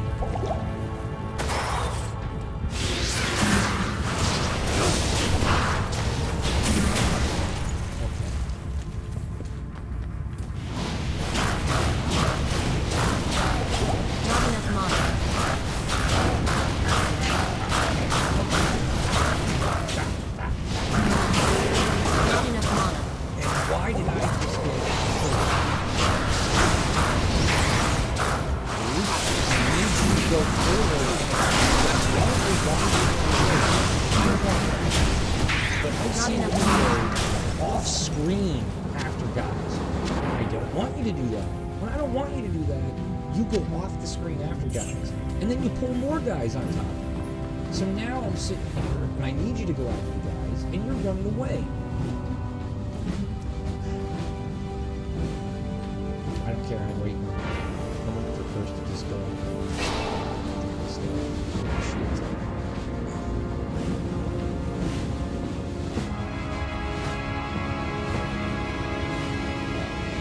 This is nice. Now that I have this to distract me, I can check the stream. Come on, curse. I was going to say, I know there's at least one more. Okay.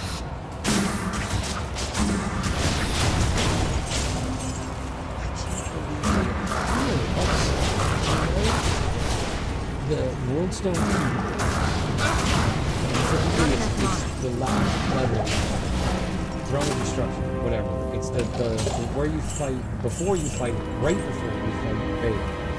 They come out there, and they always surprise me when that happens. But now I'm ready for it.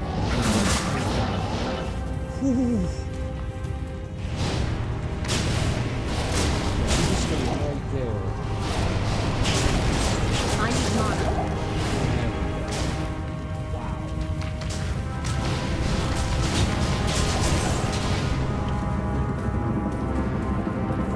This game wants you dead. And it's one of those games I had a theory on. The longer you go without that, the more it wants you to go. It's just something to tell myself.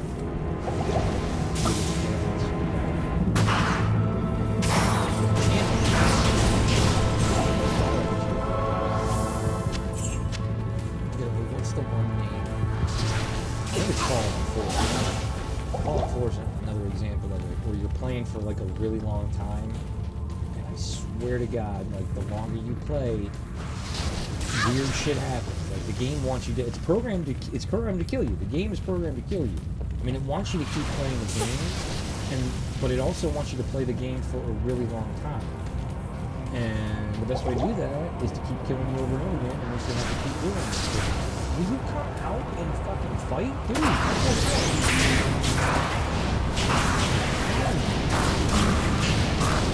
get smarter. You're being smart. Not enough mana. That's the thing I hate, because I'm going to get experience with trash guys, the regular guys. Get away.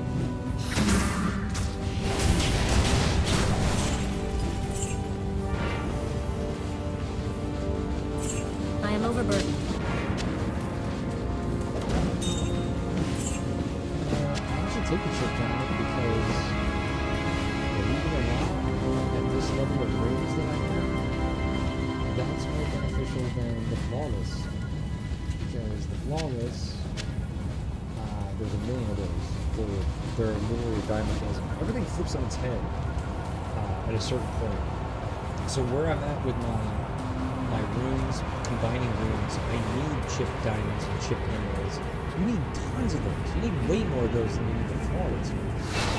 You know, all the other ones. And it's backwards to a certain point. It gets colder, all the higher those chip weapons and some colors. They do travel. You're more likely to get flawless. Not enough mana. It's just really annoying to go back to a lower difficulty. Not enough Try to grind for that.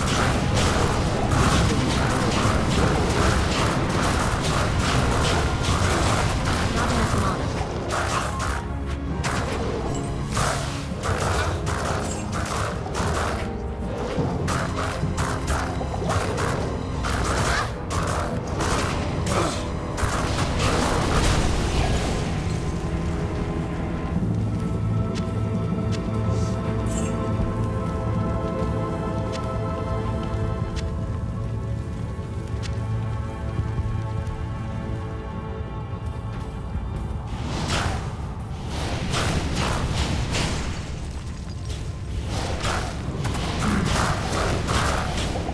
I need mana.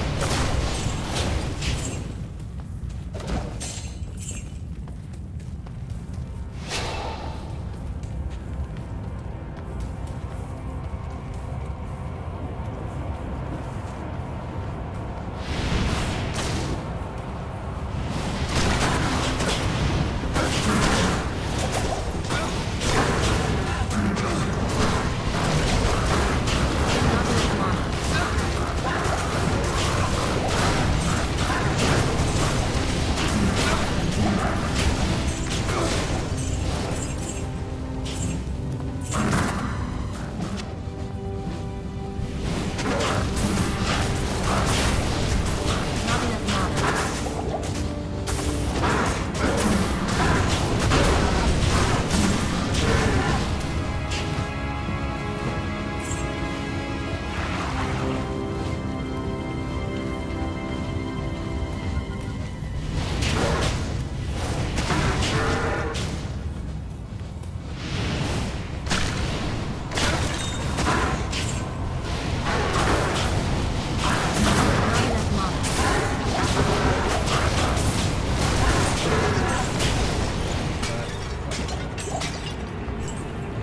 And if I had, it would have kept the curse going.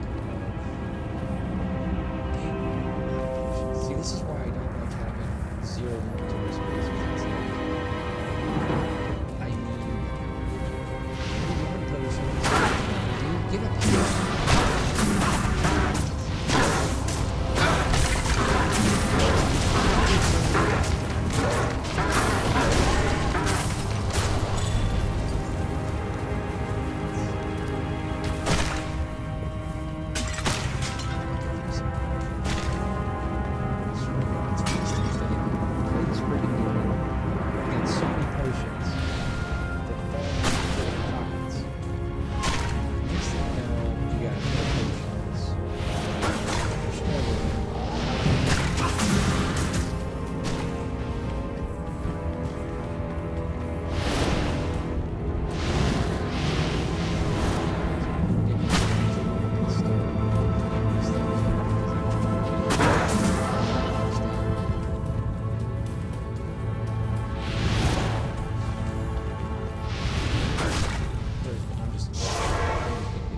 Get it out because I want to clip this.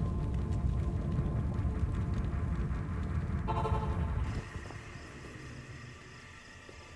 wow, there's a bunch of stuff I need to edit. I'm looking at now.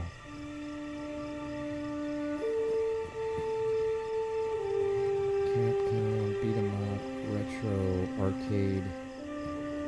Speed run.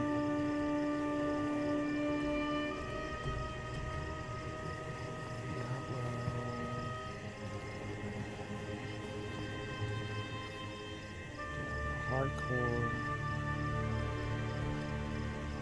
I knew I should have taken another day. Diablo 2 Resurrected. Why is there 2 things for Diablo 2 Resurrected?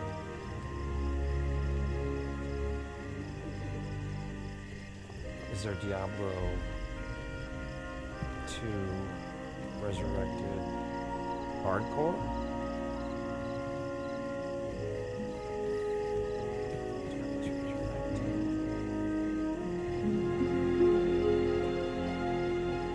There's like 50 Diablo 2 Resurrected. Diablo 2 Hardcore Solo.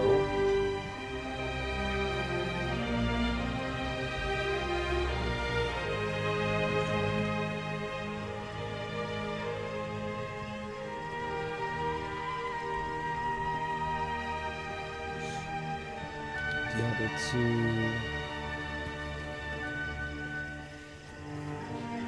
Destruction.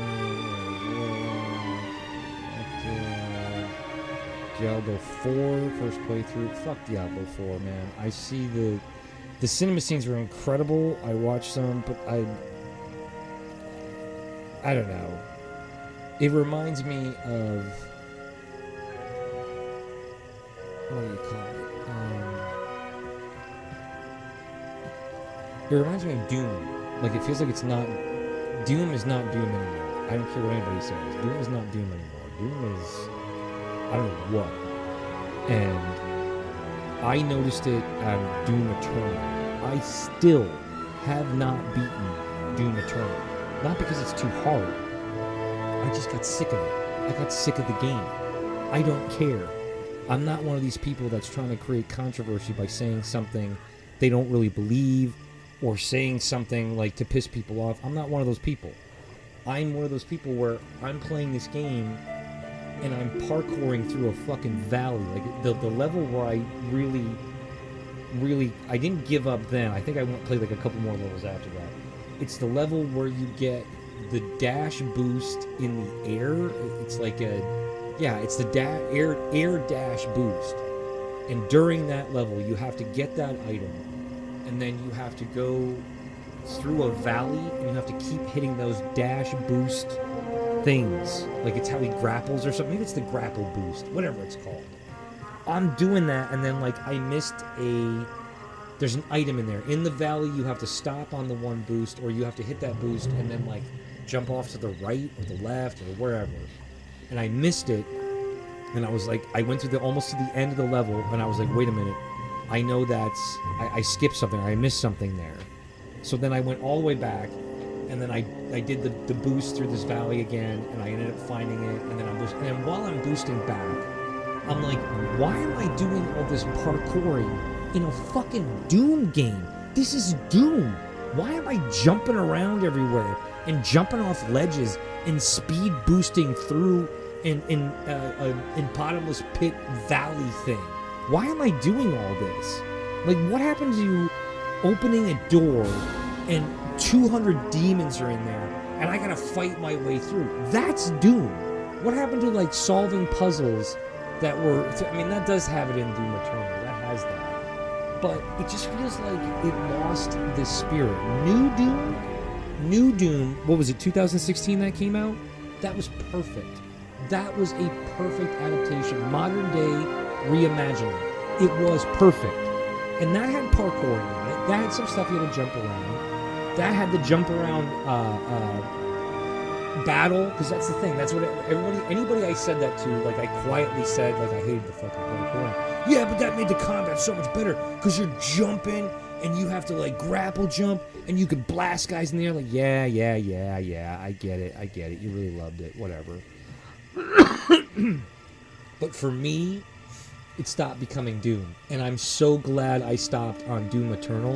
And then the storyline, good lord, like, what did they do? Like, when it got, like, maybe that was the second thing, because in Doom Eternal, you're fighting for the angels, or you're fighting with the angels, and then you turn against them, or they turn against you, but they're not angels, they're like aliens. Like, what the fuck am I playing?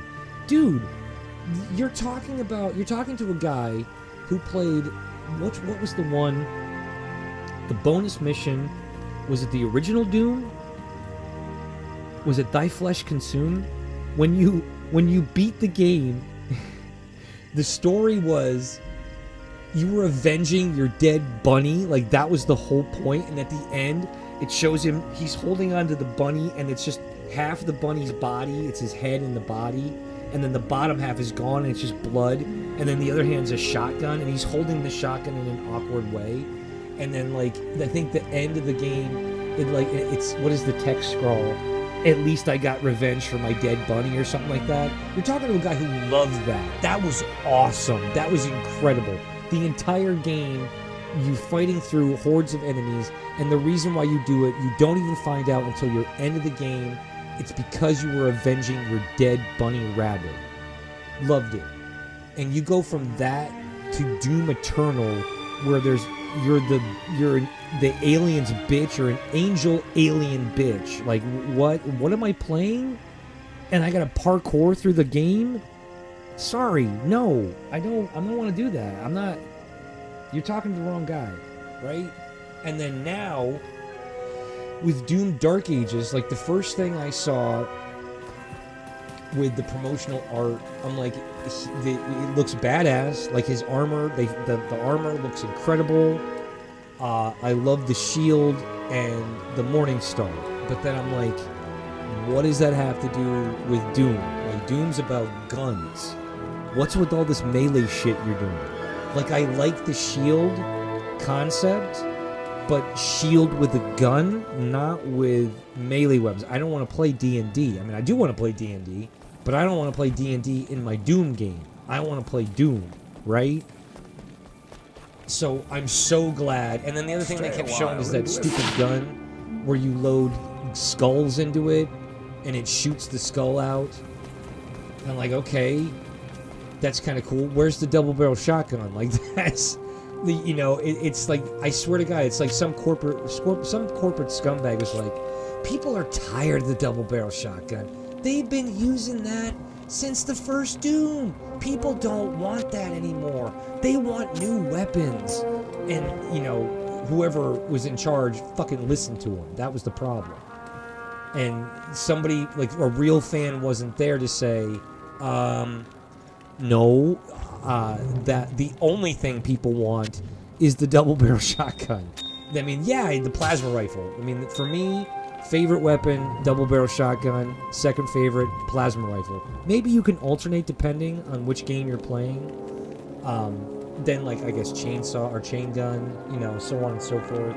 Rocket launcher's good, but you can blow yourself up in the original Doom, which I don't care for. Anyway, I'm really fucking mad, but I'm stalling. This is what I call stalling, because I really want to go play Hell mode. How may I be of help? I'm worried. Like, right now, I feel like I'm not in the right mindset. Plus, I don't know which character I want to start off with. I honestly don't. I was thinking about doing Druid, because if I lose him, I'll be like, I don't care. I'm not rolling with a Druid. I'm not making another Druid. That's it. I'm done with him. And I need to work on my titles and stuff too, because I do have some different goals in this. I want to complete all the achievements on hardcore, and all the ones I have left anyway. And also, I said to myself, and I keep forgetting to bring it up, I made a pledge, like, if I try to do this, right, and I lose, we'll say, like, you know, if I'm playing through and my Paladin dies, okay, I'm going to go to the next character, whatever it is. Necromancer, I'm going to go to that one. The Boazon, I'm going to go to the Boazon, you know, whichever one. And then the Boazon dies. Okay, shit. Okay, well, now I'm going to go to the next character, the Druid, you know, or whichever one I pick. Well, the Druid dies. So I'm just going to keep going to whatever my next character. If all of my hardcore characters die, I'm fucking quitting this game. I am quitting this game for good. That is my pledge. There's something has come over me with this, because it's like I can't move forward until I do this. And I've been wanting to play other games. I was watching someone just got hit a world record on RE4, original RE4. And I have I have like 4 different versions. I have the GameCube version. I have the PlayStation 2 version. I have the PlayStation 3 version. I have the PlayStation 4 HD remake, or do I have the PlayStation 4 and I have the PlayStation 4 HD. I can't remember. But I thought, I was like, you know, I'd like to play me some original PlayStation, or original RE4. The remake, incredible. Perfect remake of the game. But the original, so much fun. And I was just reminding me, because watching the speed run, how easy it is to avoid damage. Like, as soon as they start swinging, just stop and take one step backwards, and they whiff every single time. And I was like, yeah, I remember discovering that. I remember doing that. And then the speedrun strats that they had, we actually discovered a couple, but not as many as... Like, they consist... It's called the Ditman glitch. We found that, but the first time we did it, we didn't understand how it happened or why. And then when we accidentally recreated it, we were like, oh, it has something to do with the striker. But we never did it consistently. There was no reason to. And then when it stopped working, we could never figure out why. Like, why did the speed boost not work anymore? And we were never speedrunning. We just played the game so much, we accidentally did all the stuff that they do now for speedrunning. I said the same thing about Super Mario Bros. When I watched the Super Mario Bros. Speedrun, and again, that was another one that was supposed to happen for the day. When I watched it, I was like, you know, we did all of these glitches when I was a kid. It's just that we didn't do them with any consistency, and we didn't know what we were doing. We would do them by accident, and we just played so much, we would do them by accident. And it's not that we were so awesome or anything like that. I just think it's funny that people are trying to do, or they need to do, those glitches in order to achieve world records. And when we were kids, we were like, do the thing, like, especially when was it 1, 2? Yeah, 1, 2 in the underground. Was it 1, 2?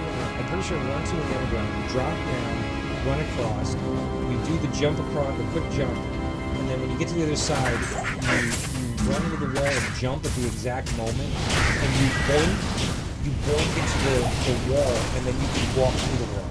We did that all the time, and we did that fairly consistently. Like, it wasn't every single time. Like, if we didn't do it, we're like, oh well, we'll just first play it, we'll just keep going, you know. And with speedrunning, if you don't do it, you gotta reset the fucking run.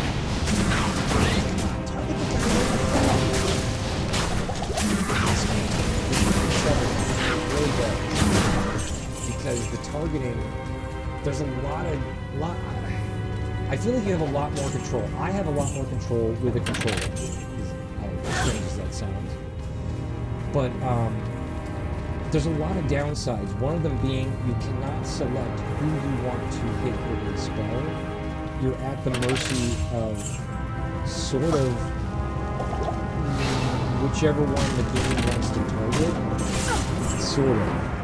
It's weird to say it that way, but it's the truth, because I will be in situations like the other day I was fighting Andoriel. Andoriel is right in front of me. She's literally standing right in front of me. And I'm shooting her with my fireballs. And then there was a zombie, ghoul, whatever it was. It was a zombie, they look like zombies. Comes strutting up beside her, like behind her. And sure enough, even though she's right in front of me, I'm already targeting Andoriel.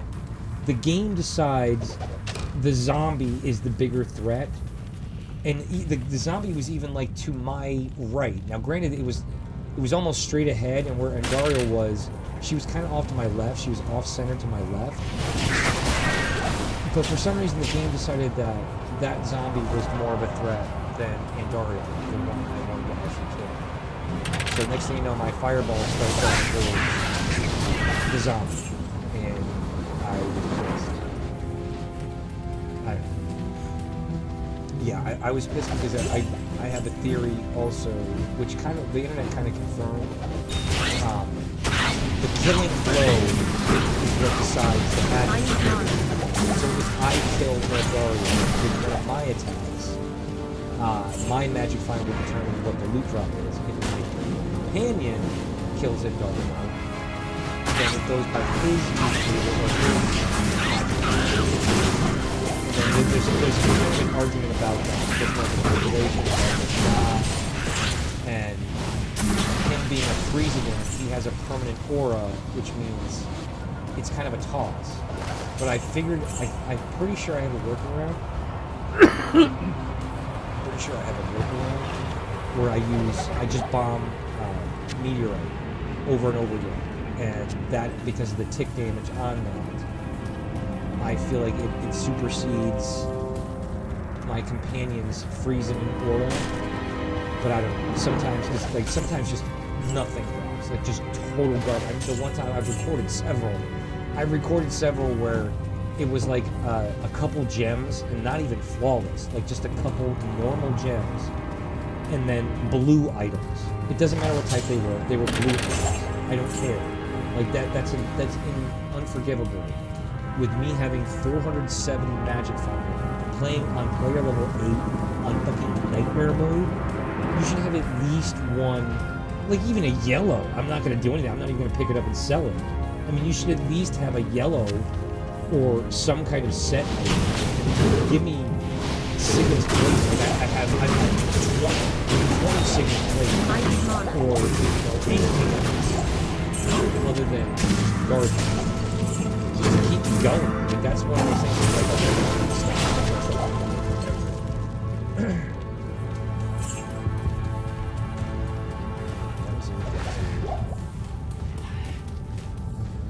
Wait, did I clip? I don't even know how to do that, or if I can do that. Do I have to wait till the... Nope, wait,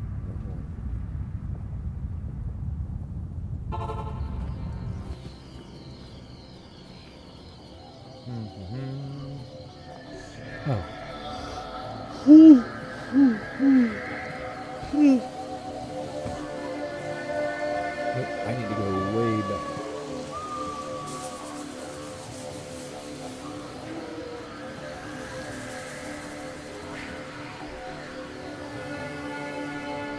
What the hell? It won't let me...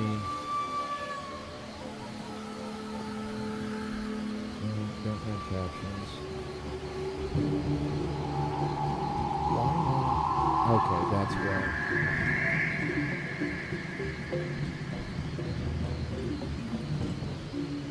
Don't describe the clip. What the hell? So you mean to tell me, how does this... I've never done clipping before.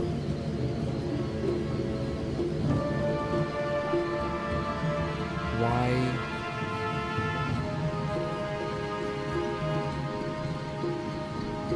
I've never used this before, and I don't already hate it.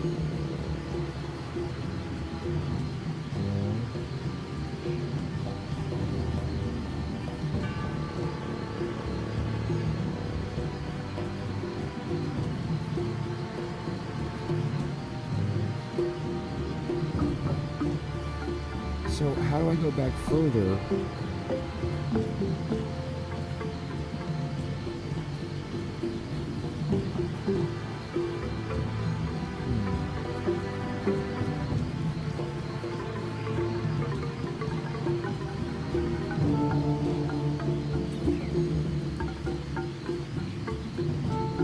I want to go back to when I was in the ice cave. So what, clipping only works for the last, what, 60 seconds? Because it's all let me clip. Alright, I gotta go. Whatever. Burning daylight. I'm burning terror zone here. Okay.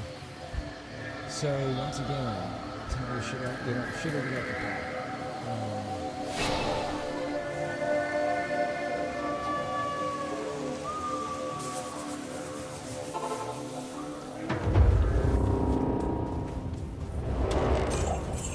That's what I was going to say before. There's something wrong with the loot process. I don't care what anybody says in the program.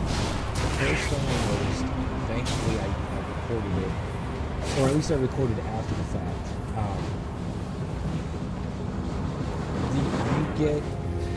You get a drop. It doesn't matter what it is. And then you will get the same exact drop, and or the same exact drop with a subtle variation. for example, the other day I was doing Darkwood, I think. It doesn't. Darkwood, Terror Zone, and Ort Room drops. One Ort Room drops. Just a random drop, random mob. I go through more of the level. Same level. I start opening up chests, or I'm opening up chests. I'm going along. I'm knocking over rocks, hidden stashes, blah blah blah. Boom, an Ort Room. Or another one, a second Ort Room pops out.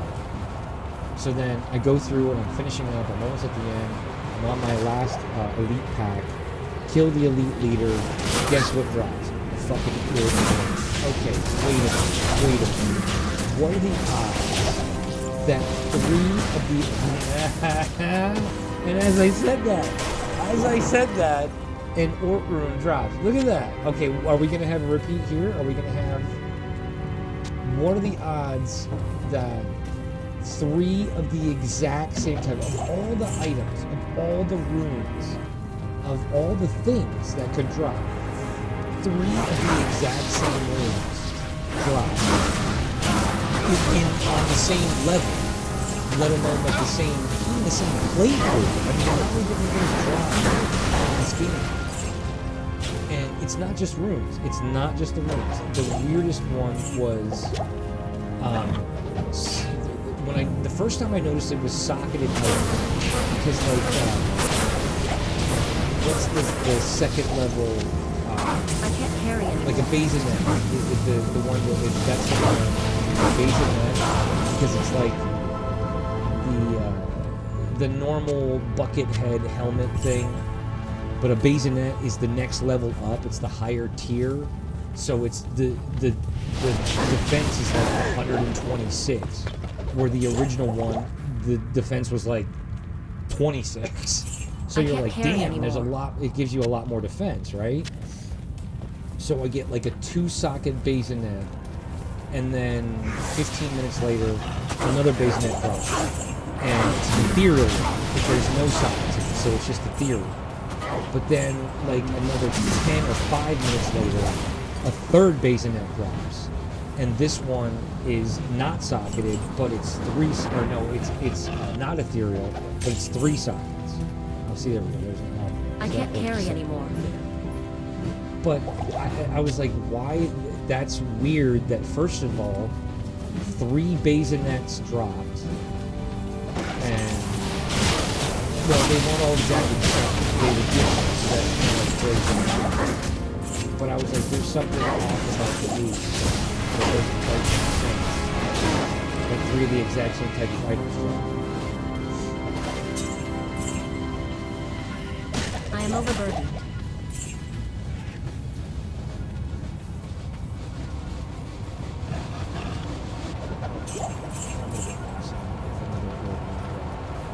I mean, it's an which is the next. No, that's 2 levels. They're gonna go through level.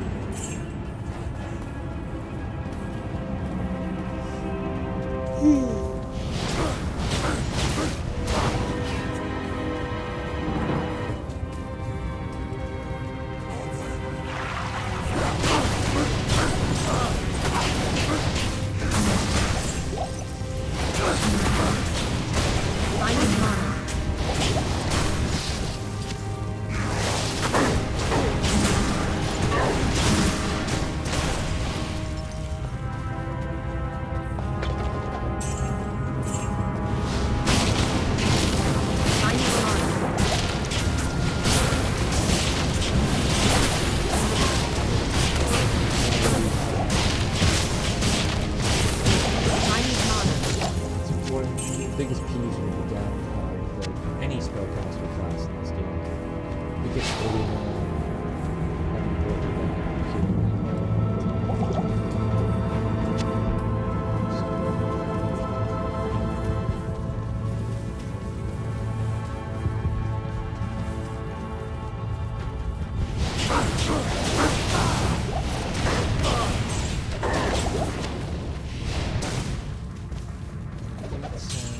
elite mobs, please.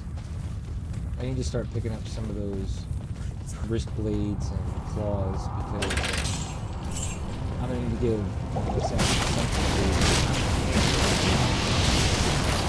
From what very little I've read, Not enough mana. traps,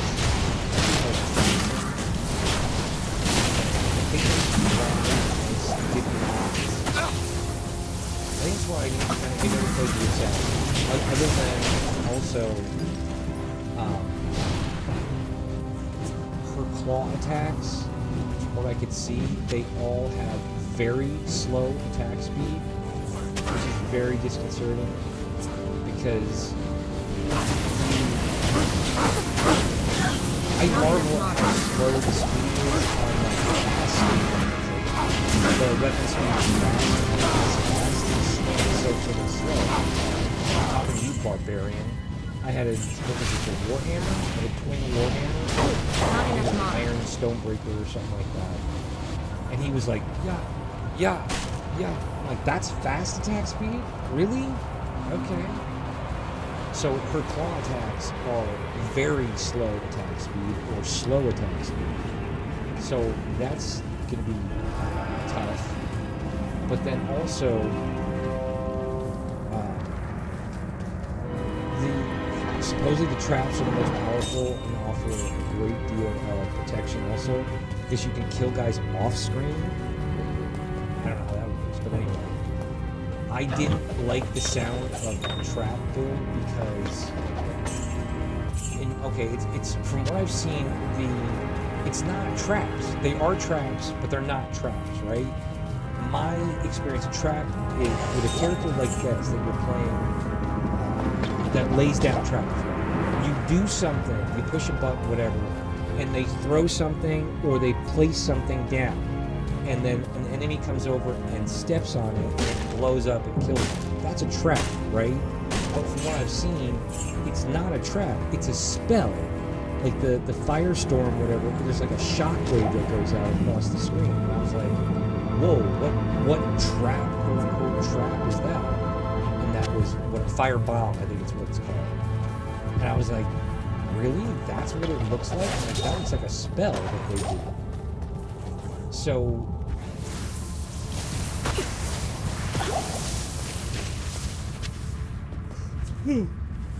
it's well true. I gotta stop yawning, damn it. It's too early. God, it's only like what? It's not even. I did a lot of shit today, though. I cleaned up this place. I had to get all the. I both broke and fixed the green screen, so I'm able to actually be seen, but not. There's not a massive green screen behind me because the camera that I have. At first, it wouldn't, the green screen didn't work. It was still showing up. And it was like I don't know what it is. That's an old camera. It was 1080p. But for some reason, when you play it, the green screen is weird. The color is slightly off. So when I do the chroma key, the screen didn't look right. So I'm going to mess around the settings for about an hour or so. And even still, I don't like how it looks.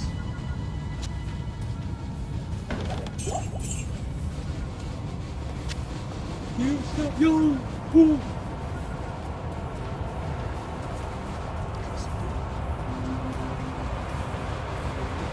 That's the shit I was able to sleep, sort of.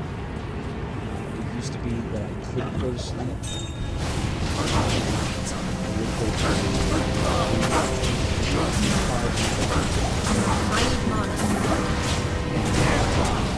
I can't carry anymore.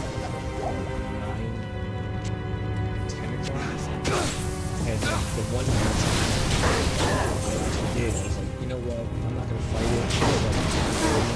I'm going to go to bed right now. So I didn't go to bed. I laid down on the futon. Or I'm like, I'm going to lay down because I was so tired.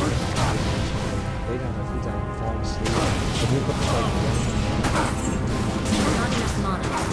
This is serious. When you mess with my sleep, and it's not even anything doing it, it's just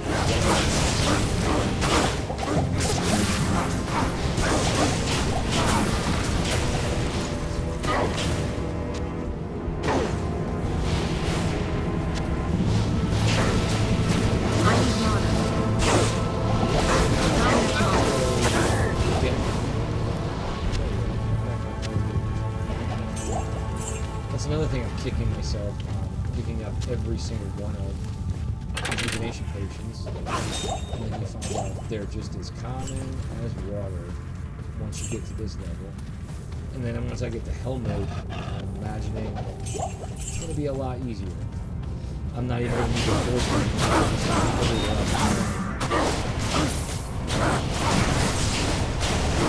I need water.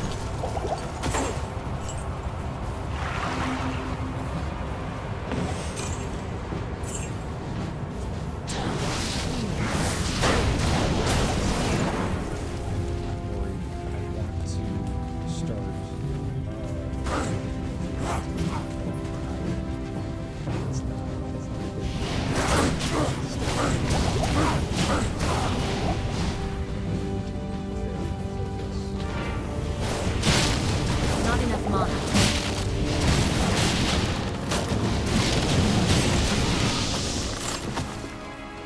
Oh god, I lost the terrors. I wasn't even paying attention. Man.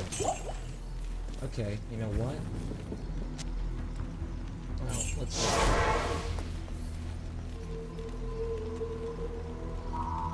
Oh, I never finished that thought before. How did I go from that?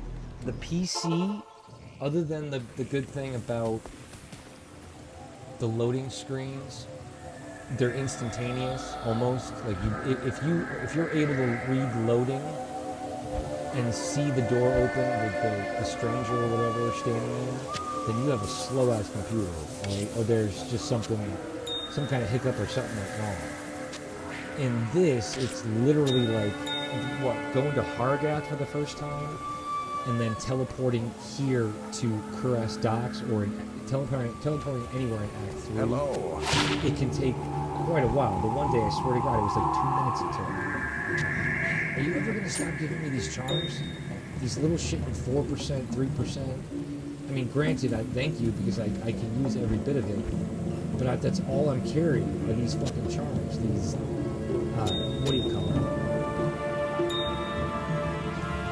Better magic items. And I'm not getting any magic. I haven't had... Maybe I should restart to reset the table. I'm kind of leaning more towards just leveling up to level 82 since I'm right there. But I'm not getting the... What you call it? I'm not getting the mobs, the elite.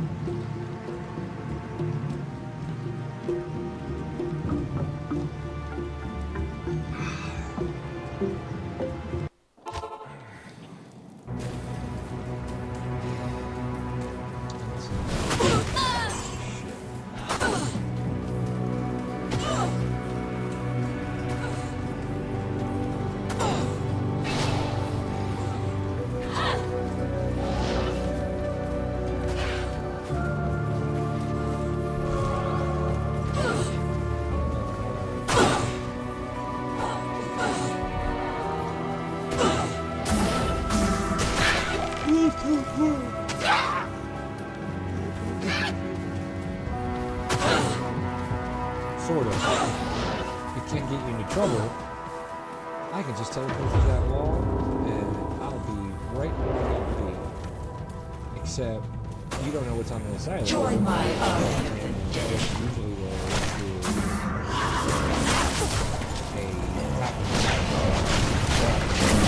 you teleport right I need mana.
second one.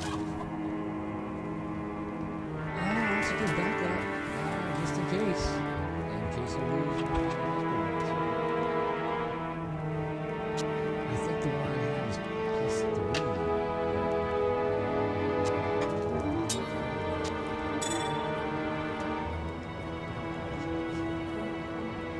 Yeah, that's, I definitely have that from my weapon as well.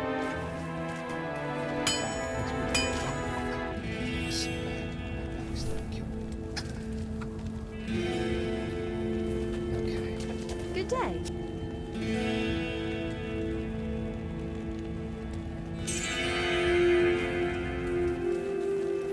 So now, really, right now, my goal is to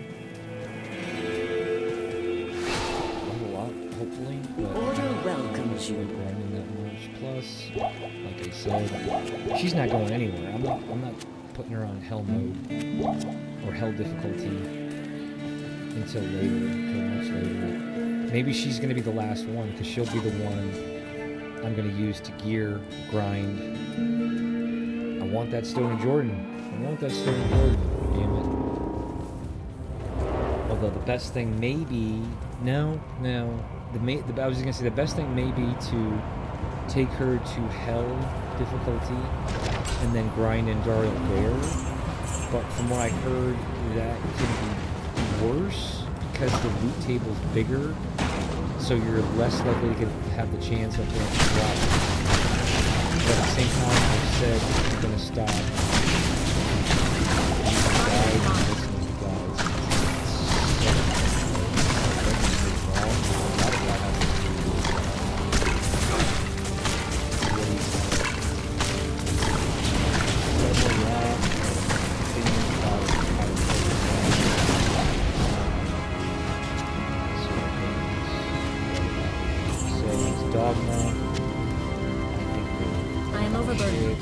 Question why you're saying it. I don't think I'm gonna hit 82 now. That experience was not that big, and that was for an elite mob.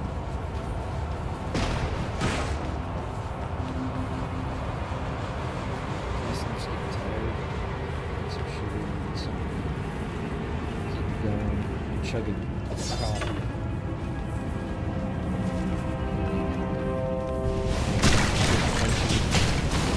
Good thing to be sleepy, irritable. Not enough mana.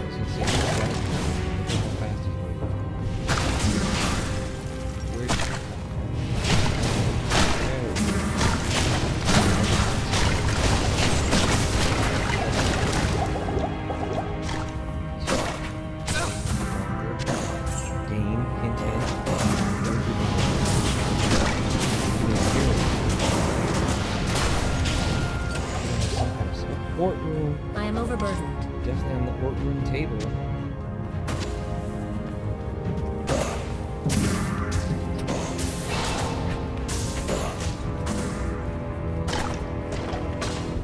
That's part of my problem too.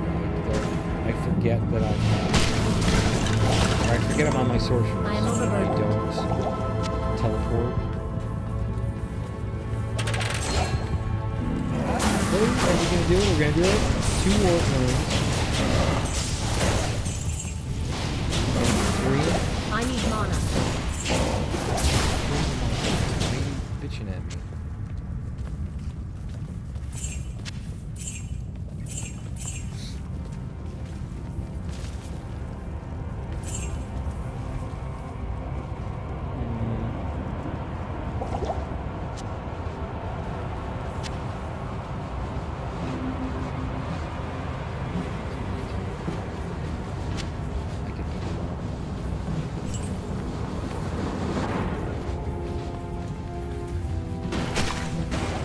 Carry anymore.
I don't know why I did that. That was weird. I walked through the door and I immediately pushed X. Maybe I was trying to open a door that wasn't there. I just thought that was weird because I pushed X and the barrel exploded right in front of my face.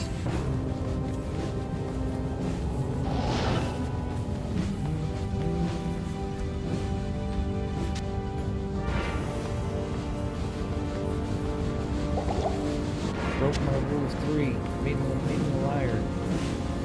Of course, technically, I got 1 when I was in Pure Ass Bazaar, and then I just got 2 here, so it does kind of hold still. But I did get the Omni room, and it's double, so I got a full room too. Just again, not complaining. I'll take them. Take those rooms all day, baby.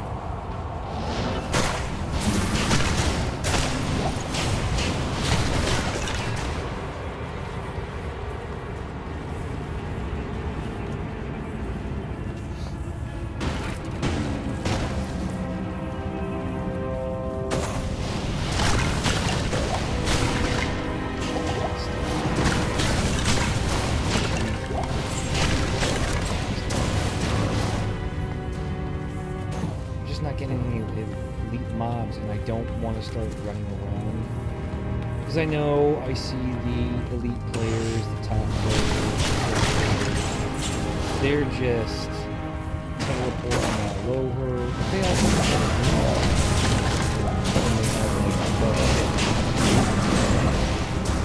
I'm still, my gear is shit. This is my Magic Find gear, just like my helmet alone. The only thing special about my helmet is that it has 3 sockets and it has a socket with 3 perfect turrets. That is it. I don't get anything else from it. Actually, is it a Grand Crown? I think it's a Grand Crown. Yes, that's the other thing. But, yeah, so my defense is pretty high for it. It's fairly high. But, other than that, it's...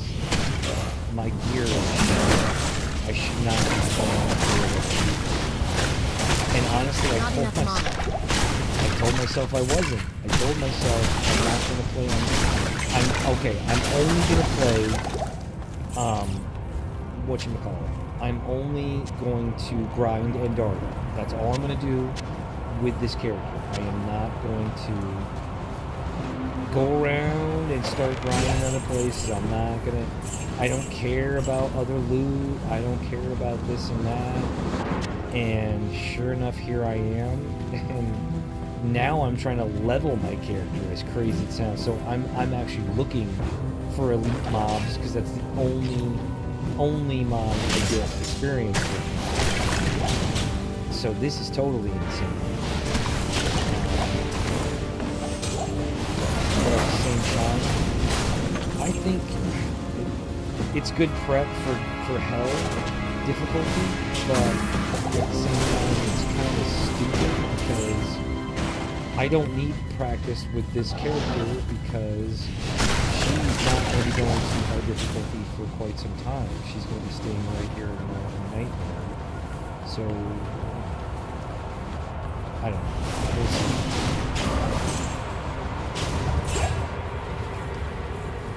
There's got to be one more.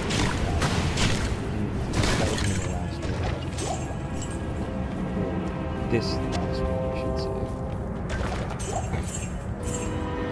The other thing I miss is watching podcasts while I'm playing this, because I was grinding so much that I couldn't. I had to have something in the background. I had to do something. Usually I play relaxing music. For this, I don't know what it was. Like I just felt like I wanted to listen to podcasts. So I don't know how many. I just let YouTube stick sometimes and let it go. And watch and listen to so much stuff. And now I can't do that because it's whatever. I don't know how this works, but I'm assuming you can't have somebody else's stuff playing in the background. Maybe you can. I don't think this would be here. I need to focus. I need to concentrate.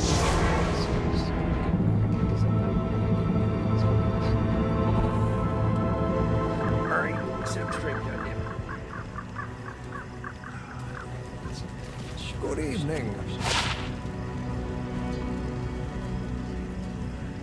Oh boy, +7 cents. Exactly. Good to see you.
Alright, I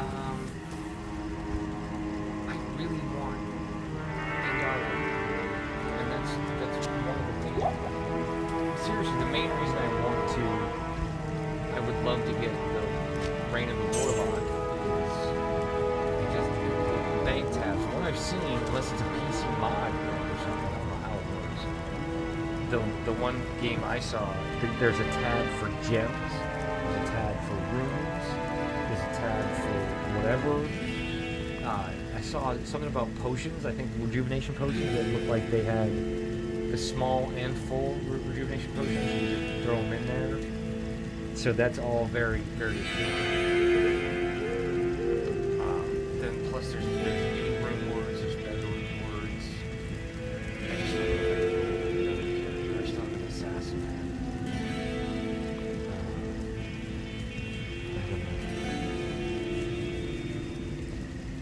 How much longer before? Okay. Oh no, yeah, that's what, I don't know if it's true or not, but you can choose which terror zone, and it's for the entire act. It's not just one zone. That's something weird. I'm afraid to look that up because then I'm going to be like, Oh, I really want to do that. Isn't that you could just select Cathedral, Andariel, whatever. You can select Cathedral, and you could just go there all day. You don't have to wait for the terror zone to spawn or come in or whatever.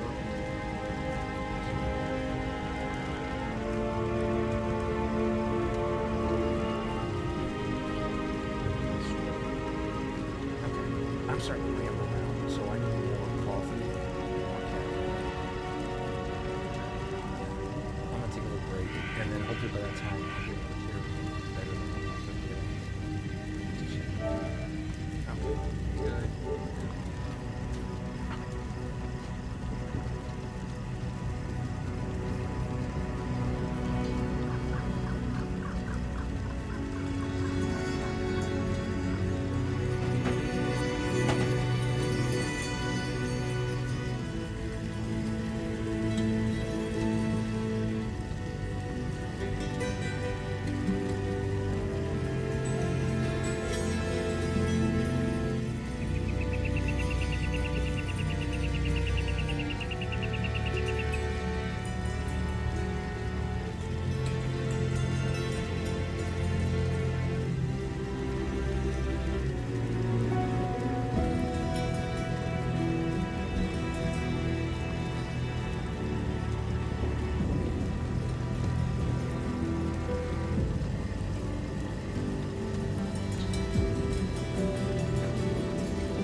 chair's broken in the back, so I have a block of wood to actually keep the back support up, and it slipped down.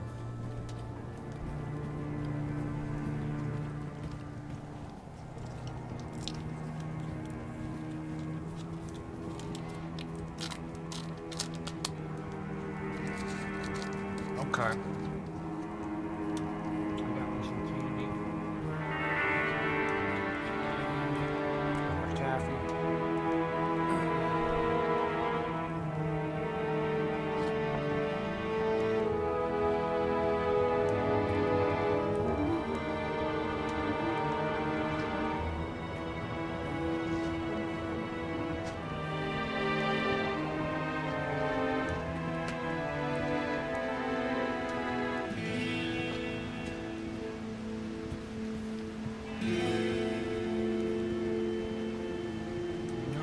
Not in town.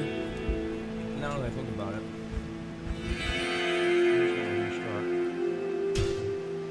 Because might be able to get one more. Definitely Blood Raven. She dropped some pretty decent stuff last time. I got a backup wand for my Necromancer. I mean, he already has it, but just in case he dies.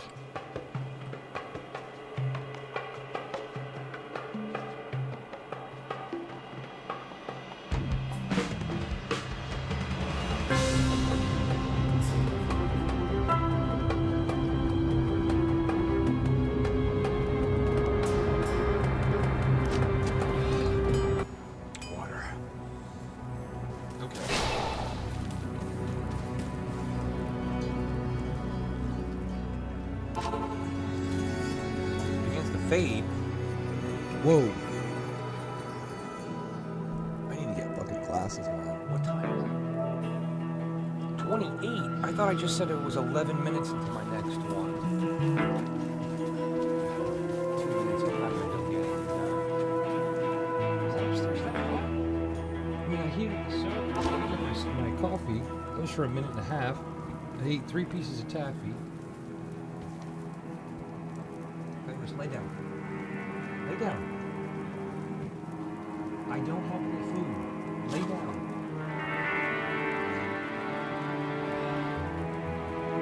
All I have is... No, I'm not eating wrappers. Go on. I freaked out because the food time was not moving. I had to move the food time for the green screen. Damn it.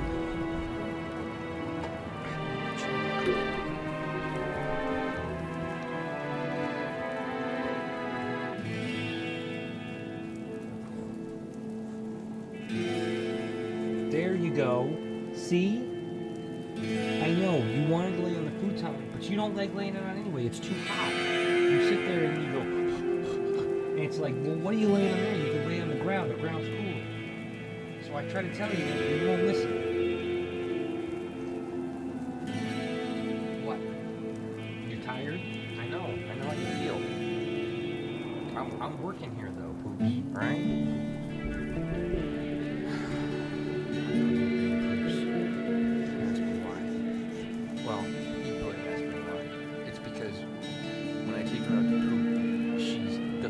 Fussiest dog. It's actually, I always try to find the silver lining. Always try to find the silver lining in something or everything. So she is the fussiest pooper in the world. Like, she has to poop in the exact right spot.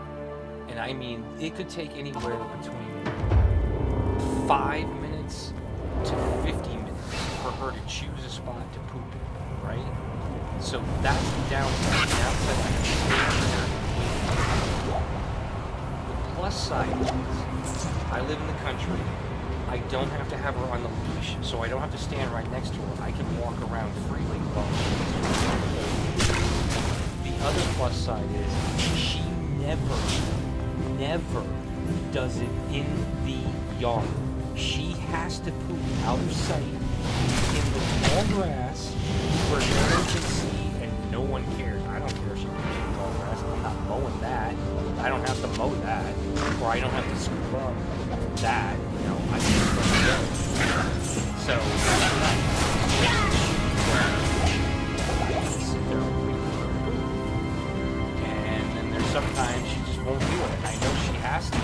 sits there and she walks around in circles. She has strange habits where, like, I know she's gonna poop, but she won't do it. And I'm like, no, we're not going back in until you poop.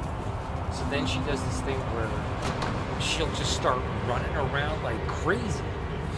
And then I'm like, okay, that's enough. You're just faking it. I'm not poop. You're just and all of a sudden, she'll go over and then she'll go. And I'm like, did the run? This is something else. Like, they're not like something that so she has these very strange pooping habits.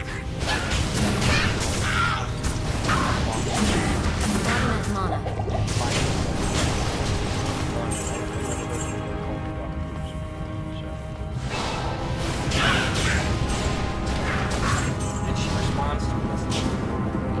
Responds to whatever. It's like you can't train your dog until your dog learns his name. He needs to know its name. I need mana.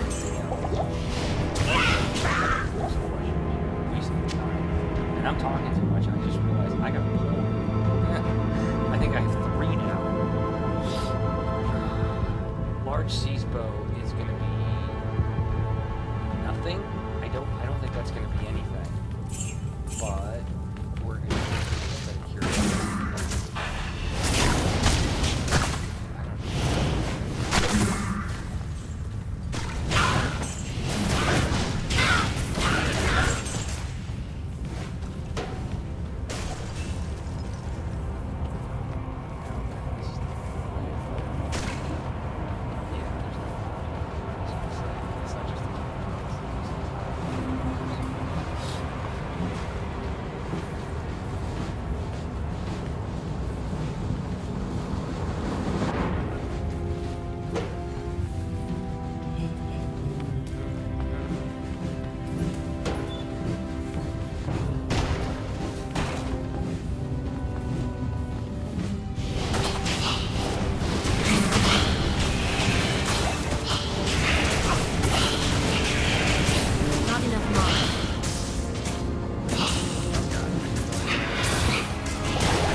Damn, my team focusing the volume of the channel.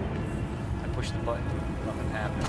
And I mean, I know I pushed it, and then again I pushed it, nothing happened.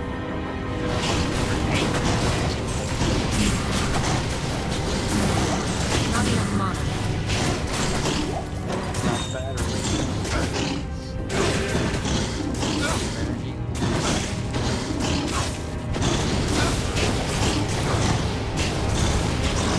I love the names. I've always loved the names in this fucking game.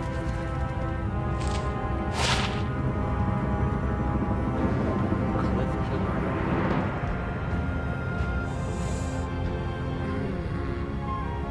That's my level 41. I'm just dumping it.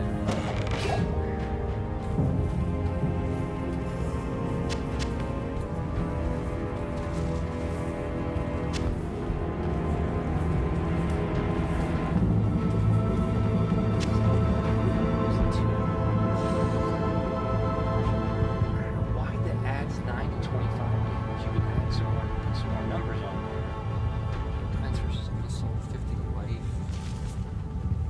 The damage is interesting. 40 to 156? Weird. It's definitely not as good. It's just not as good as the other stuff my bow is on has.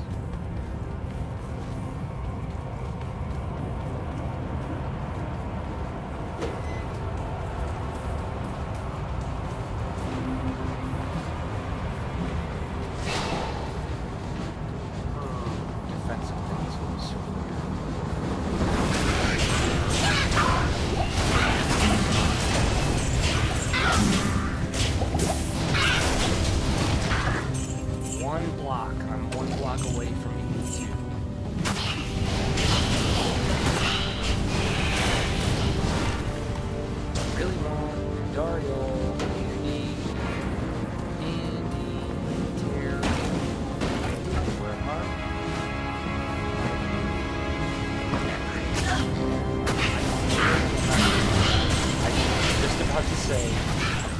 fast and loose here we're going through these doors because you gotta be Not enough careful. mana. Open the door, walk through it. There's nope. When I almost gave up on bow, I lost my bow is on. My level 80 bow is on. Died tragically. I had a bunch of bow and arrow stuff. I kept stashed. And I was like, alright. Or no, that's what it was. I did Arctic.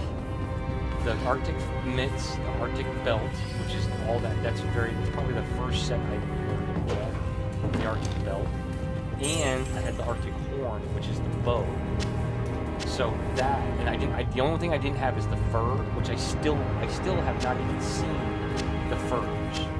It's got to be some kind of super rare, which is stupid for a beginner race. But anyway, I plopped that on a new Amazon, and I was going to steamroll over all these guys. And then, sure enough, it was the fastest or the. I think it looks like a butcher. It's for charging. And I opened the door. I was flying through. Opened the door, walked through the door. As soon as I walked through the door, on the left, there was a group of maybe 5 goatmen. And there was one standing right next to the door. And as soon as I walked in, he whacked me. And he whacked me pretty good. And it stunned me.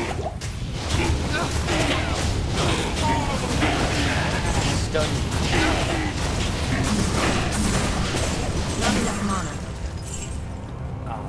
It stunned me, so then I ran back out. I ran out of the room, and just from running in there, it triggered boss. And also, most common in that room is Devilkin and the Shamans. There's usually quite a bit of them. So the goatmen chased me, and then the fastest, or the big demon guy that came after me too. So I ran away, regrouped, and healed up. I didn't run all the way away, I just ran to the next room, but I hit potion, so I thought I was okay. Turned around, killed the goatmen, but the hit, I was still recovering, or my life was still replenishing from that hit. And then the boss came in, and instead of running away more and regrouping, I instead decided to stay in my ground and just keep shooting him and reminding myself I have that here. Not enough mana. My life is still trying to regen from the potion I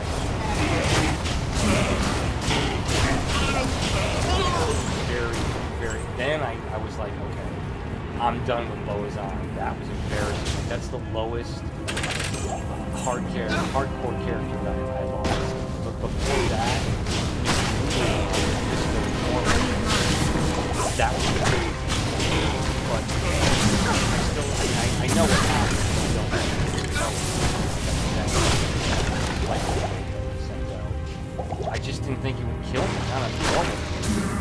I've seen that happen where he shoots me with that on Nightmare. It takes quite a chunk of life off. But on normal, he can practically one-shot me.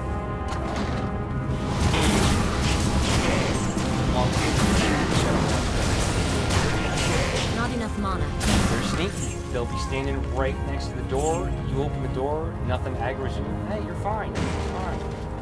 No, you're not. As soon as you take a step through that door, they're gonna whack you. And they do.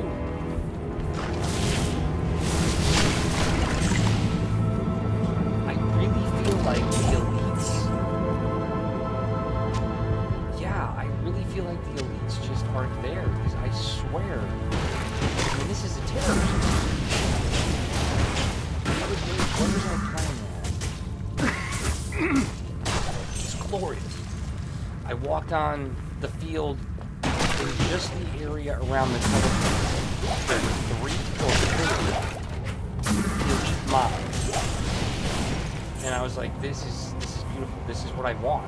Like, do this. This is exactly what I want. I want to be flooded, overwhelmed, inundated with mobs. So I can kill them. I need mana. They can also kill me. So I'm overburdened. But this is shit. I can't carry anymore. I'm overburdened. I mean, I'm at least going to part of the dungeon.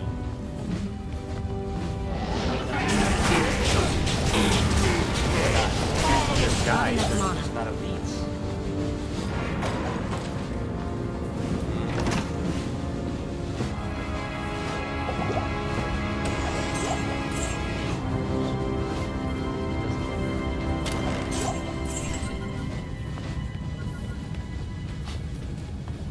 You're making a mockery of my name here.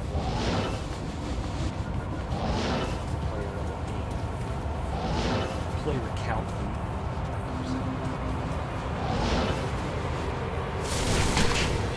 Still no minions. There's still minions. Wrong. Just wrong. And that's the end. It was jail and barracks. Or no, I could go to.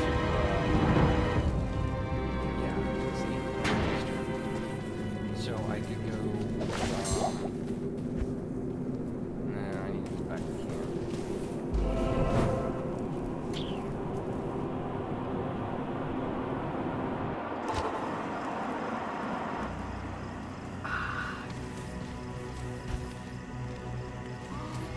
And I need to combine rooms. Where is? Stay a while and listen. Something like that.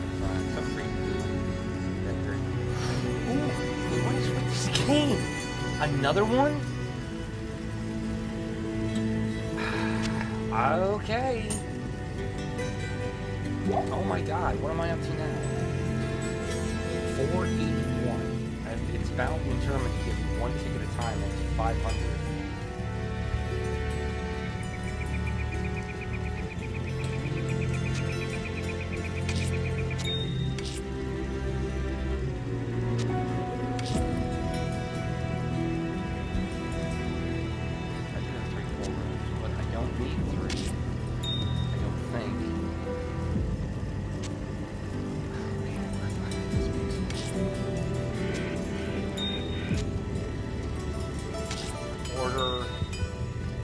Messing with my orders.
Dude, you're not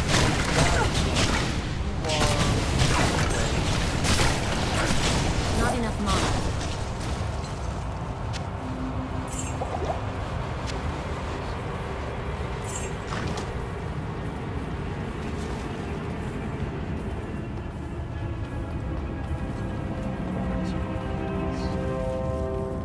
I'm thinking two. Two more max. After that, it's going to be so annoying.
shit, I forgot. That would be personal best for hardcore level up. I never hit 82. I died before. Yeah, I was died at level 81. The farthest I've ever made it on hardcore would be 81. So 82, that would be a personal best, but it's not a personal best for farthest made, because the farthest I ever made it was my fire sorceress. I made it to Act 5. I died on the fucking frigid foothills. It wasn't the bloody foothills, it was the frigid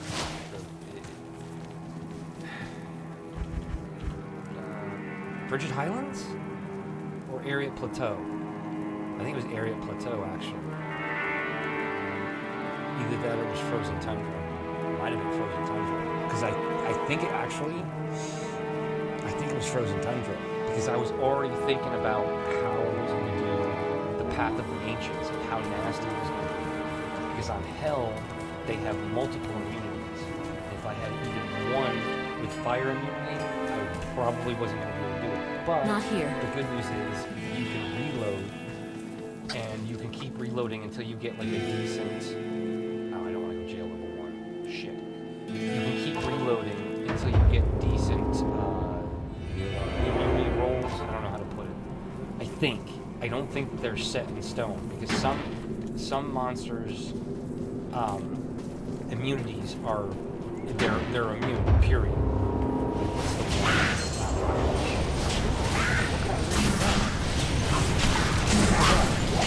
I need mana.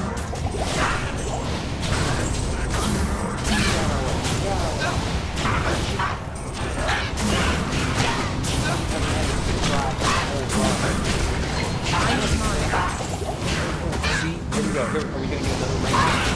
No. Ruby's right. I'm broken. And if they're both the same exact ring, it leads into my theory. No, I'm not gonna look now. I'm hoarding, and I want the big reveal. What's his name? Definitely Kane. I am over there.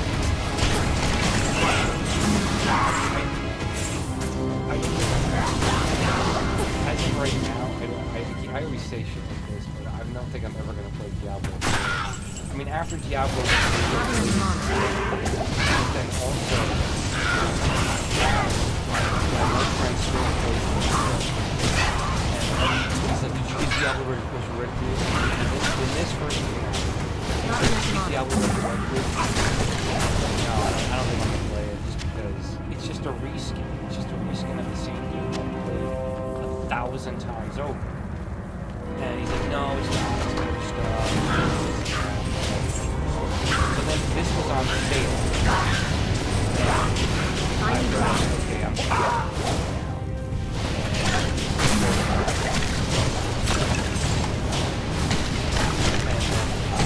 Diablo 14. And then he was on Breaking My Balls. I'm like, no, I'm not. I played them all today, and I don't care about the story anymore. I don't care about this. And he's like, oh, well, it's really good. Then the other day, it was something about Lilith and the head of the... Not enough mana. Just need one more right cut arrow level up. Yeah, anyway, Diablo 4, it was the cinematic of Lilith and the head of the...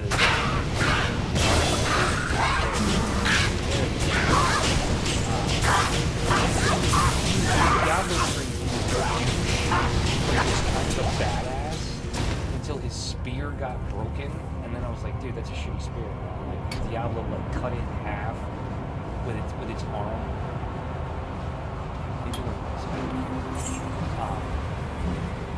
And I was like, oh, well, that's. But they got to show how badass. I don't know. He looked really cool. He looked awesome. He had this helm where everybody else has the cowl, and he had the full helm, but showing like the void face. Stay a while and listen. Sorry, they're both gonna be exactly the same. Angelic Halo. Oh, you proved me wrong, you son of a bitch. You son of a bitch. Proving me wrong.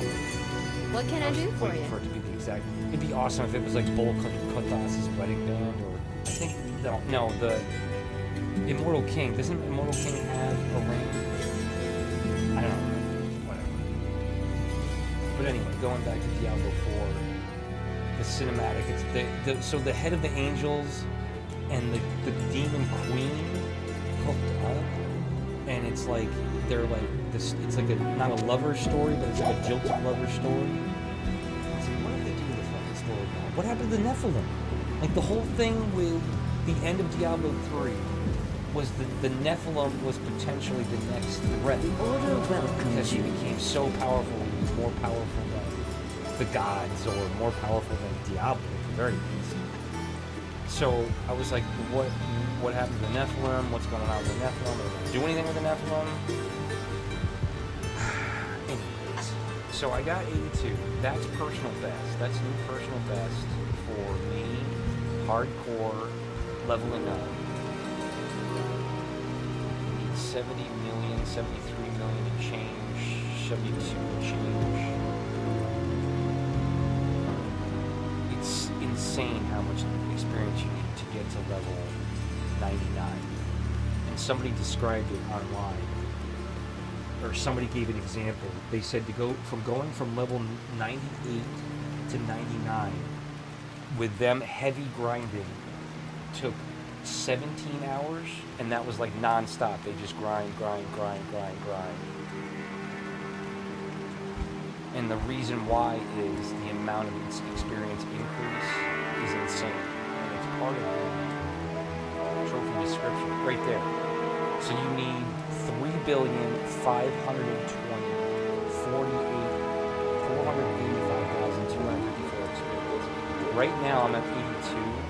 And I'm not even at a billion yet. And I'm at level 82. So I still need over 2.5 billion, almost 3 billion. I mean, I don't know how to put it. I really don't know how to put it. So that's why I don't know if I'm going to be able to do this challenge. Like seriously, I don't know if I'm going to do this challenge. Because it's going to take a huge amount of grinding, and anything can happen. Anything can happen in this game. You could just get one shot out of nowhere. So I just don't want to waste all this time and then find out I just don't have to finish. May I help you? Let's go. What's Spencer? Have some fun.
Funny thing is, I'll know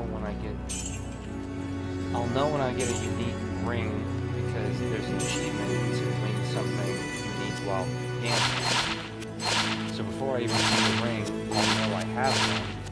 The trophy, I'm assuming.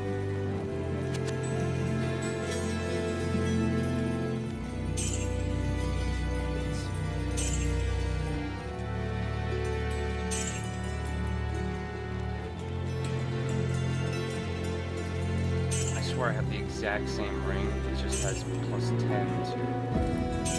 Magic Find.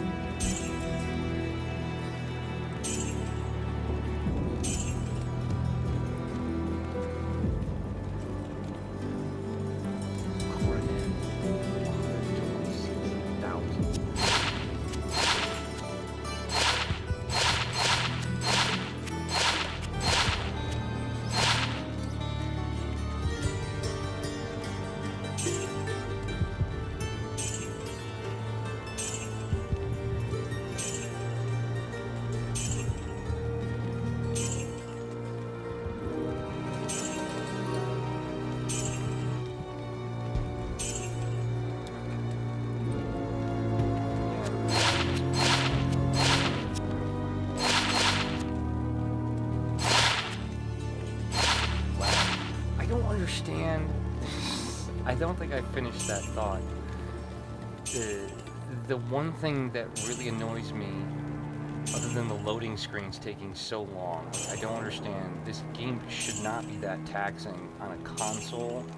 I mean, the consoles are made to play video games. I don't understand why there's loading screens at all, but anyway. Obviously PCs have more power, but that's whatever. I don't get why there's lag on this. I'm not playing online.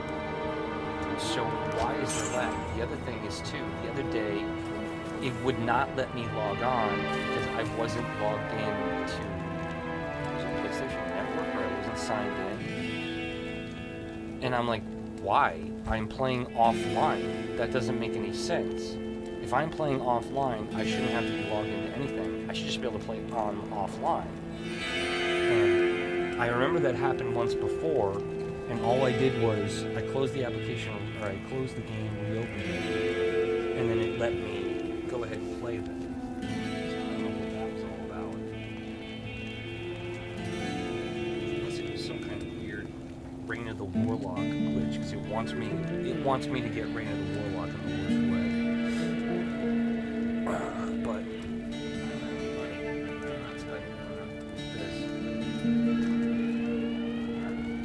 so it's the Chaos Sanctuary. There's no fucking way. There's no way I'm doing Chaos Sanctuary with a fire sorceress. Because if I remember correctly, half of the guys there are immune to fire, and that's on nightmare mode. They're already immune to fire, so it's not as bad. And I remember Hell was nasty. Just doing Diablo's level, not the fire, not all of Act 4, just Diablo's part. It took me an hour or an hour and a half. I actually had to look up online because I couldn't remember if they had respawn, if Diablo has respawn in the game. I thought it did. I thought I remember getting to a situation with, a long time ago when I was playing the game, my warrior, I had a warrior that got stuck in River of Flame. And it wasn't, I mean, obviously you could just ditch the game, you could save and exit, come back, pick up your corpse and pick everything up. But the problem of it was, when he died, he dumped all your potions. And like, I stacked him full of full rejuvenation potions. And I think that was pretty much my full thing of rejuvenation potions. And I didn't want to have to go grind a whole bunch more. So I was like fighting, trying to get my warrior back. And what I had to do was, I ended up having a throwing spear or something, some kind of throwing. I was an throwing axe. I actually went River of Flame across the way and sat there and just threw axes at the guy that killed me, because it was some kind of immune to physical, I don't remember what it was. I had to buy like shitty armor just to get down there to go back and get my corpse and grab all the rejuvenation potions. So it ended up working out, but I swear during that time there was a respawn, because I know I didn't save and exit, because if you save and exit you could just grab your body, and I could have swore they respawned down. So anyways, yeah, I'm pretty sure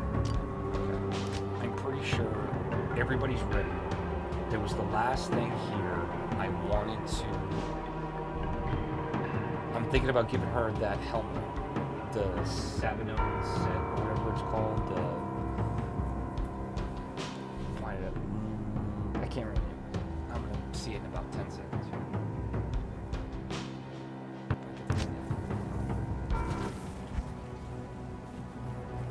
That.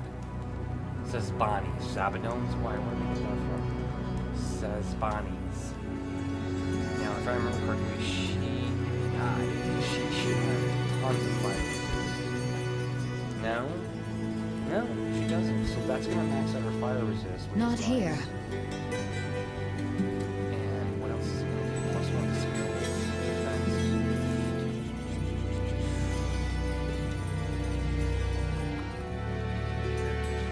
Test the strength, 719.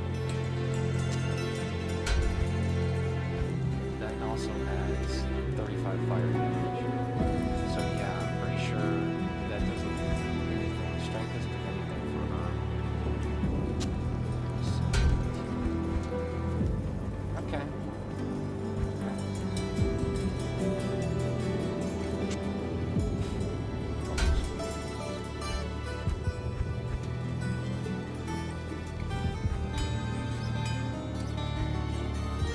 Wow, so that one's doing more damage now. Interesting. Oh, that's because of that lightning, isn't it?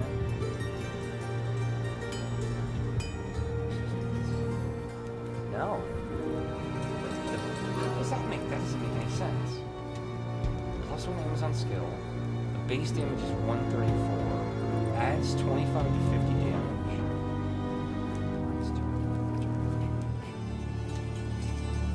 I don't get it. Is it because it fires magic arrows? Plus, maybe it's not plus one addition. Because that should be calculated into the 75, right? Short siege. That makes no sense. I mean, I'm not going to argue with it. Because obviously it's in my favor. So...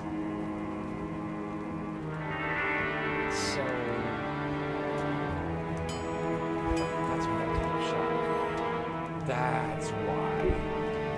That's why. Oh, there goes the king.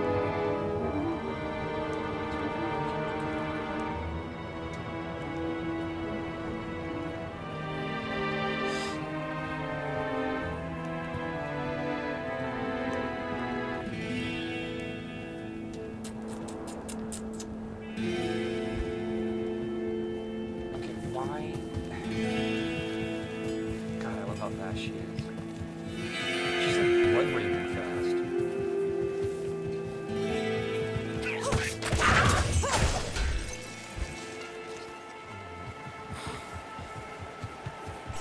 I'm sorry, I just melted. Wow. What was that flash? What's the flash on?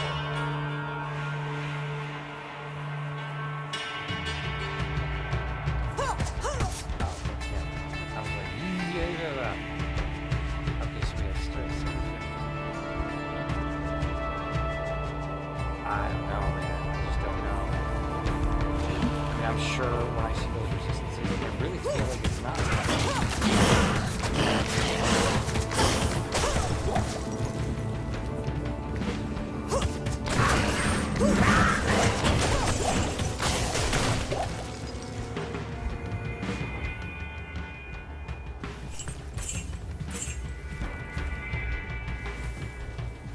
I don't know. I'm gonna start off with the rainbow bow. What is it called? Witch Wild String. I'm gonna start off with this because maybe it's because I'm hitting double damage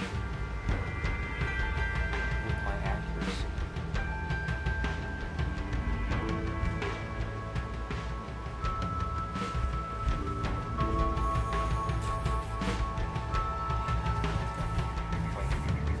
So I'm losing plus one to skills. Even still, I think I'm gonna start off with that because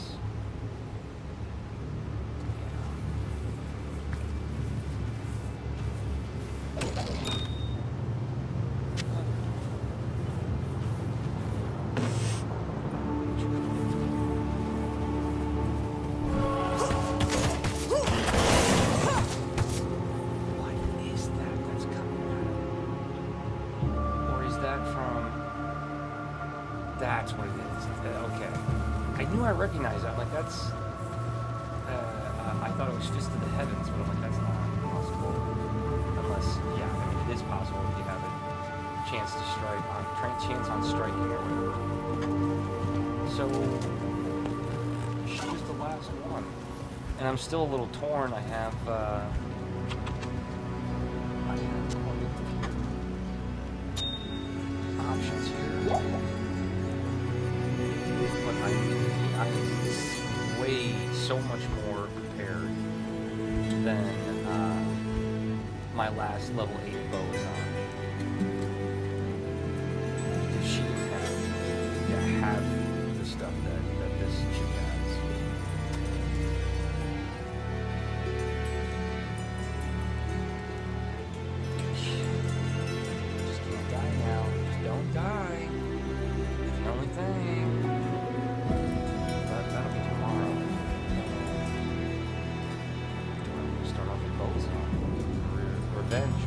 revenge.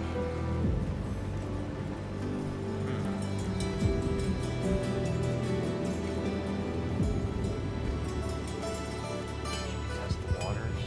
She's been there before. Oh, she's only one.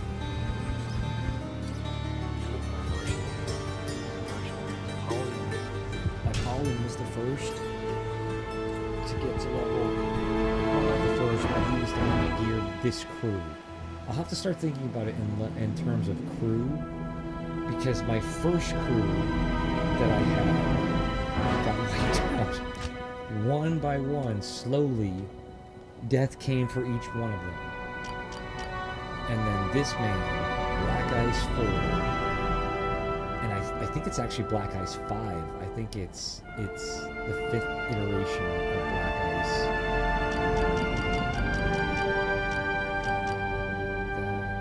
I have to pick one, Bolivian Nun. Or, no, Gems is going to stay Gems. It's going to be Bolivian Nun. She's my only non-Z character. Everybody else has a Z in her, so...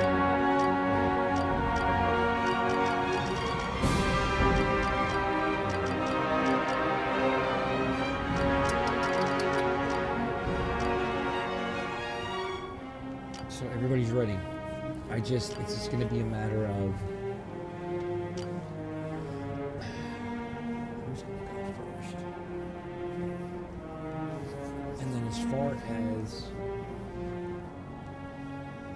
my chances, yeah, I think Boazon's going to be it. I mean, I can easily see.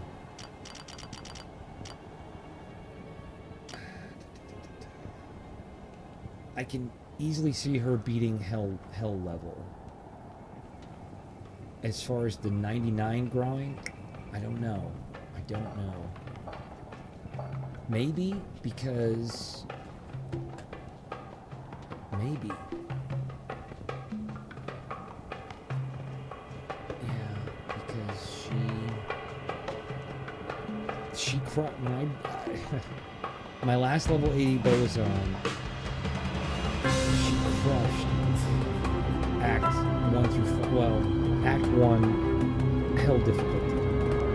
I mean, to the point where it was like, okay, I was cocky enough to think, I'm just gonna grind Black Tower. Probably because I was upset with whatever drops I got from the first time I did it. Because I remember not only, because I was always told, or I've always been told,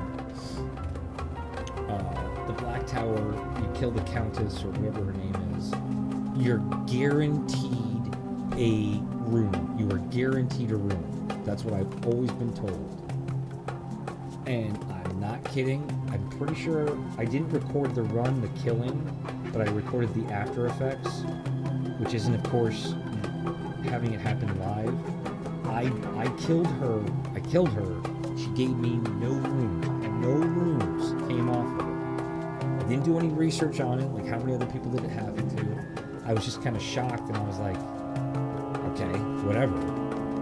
And it wasn't that run, it wasn't that hell run, but I'm almost positive that run with my Boazon, she gave me garbage runes, like an L rune and something else, and I was like, an L rune? That's literally the level 1 rune.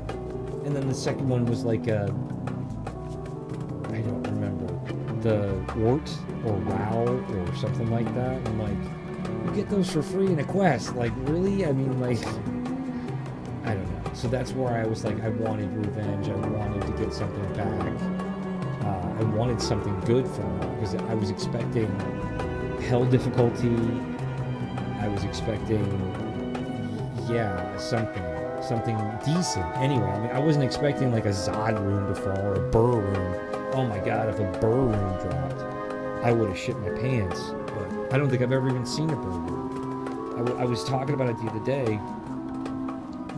The first time I played Diablo, or back when I used to play Diablo and Lord of Destruction, I never even did any rune I never did a single rune ward. I grinded multiple characters to 99, level 99, and I never once used a rune ward, ever. And part of the reason why is because the bank was so shitty. You had to like plan ahead. You had to know what rune word you wanted to make and then save the shit.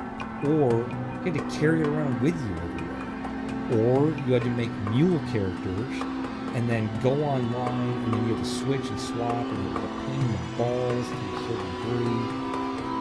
You actually had, well, you had to have somebody else to help you out with it too. That was the one thing though, that was a very cool community. It's back before people turned into fucking savages. Because I remember there was a time I asked a guy, I was like, dude, I'm like, can you help me? Like, I wanna swap something out or I wanna move something. And he was like, yeah, like what is it? And I was like, I think I had, was it Immortal Kings? I was still young, like I was young playing the game too. As far as my character being whatever, and it was like Immortal King's head, which is like the lamest piece, but it was the only piece I had for the Immortal King set, and I was like, this is, and that's exactly what I told the guy. I'm like, this is literally the first time I found this. It's the only piece I have, and I want to give it to my barbarian. And the guy was like, really? He goes, hold on. He came back and he gave me like 2 or 3 other pieces of the set, and he gave me another version of the he asked me something like, what are the stats on the headpiece that you have? And he was like, here, take this one, this is better. And I think it's, you can get max sockets 3. I think you can get 3 sockets on the helm, and I only had 2. I don't remember what it was. It was something along those lines. There was something about the stats or something. He was like, here, take this one, this is better. So not only did he help me transfer it over to my barbarian, but he also gave me like 3 other pieces, so I almost had the full set there. But this game has always been cursed, for me at least, where I'm playing barbarian and a piece for the Tal Rasha set drops, and then I'm playing as my sorceress and a piece for the paladin set drops. And it's like, you're doing this on purpose to try to get me to play other fucking characters. But the problem is it isn't going to work because, you know, I'm just chasing my tail. I'm always getting the wrong drops for the wrong characters. It's very rare that the stars ever align. So you had to kind of do your own thing and make your own, like, uniques. Uniques are the only way I ever beat the game or ever survived through the game.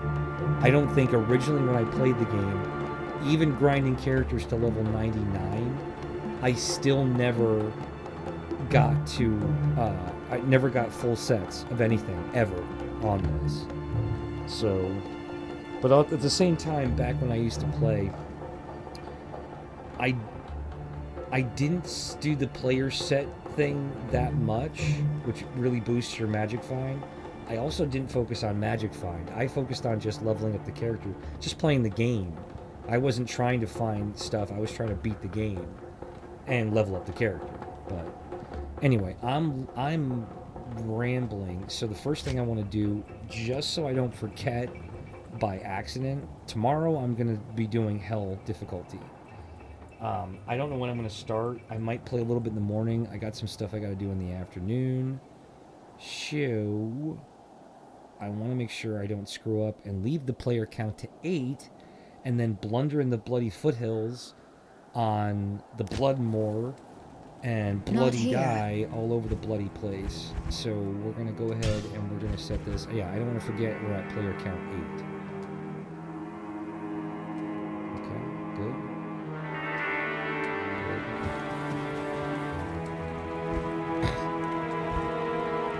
Okay, everything looks great. I'm going to do this. And I just want to check. And I keep forgetting too, the other really great thing about doing Hell difficulty is you get, first of all, the Den of Evil. Actually, have I decided which character I want to go first? Is it going to be the Amazon?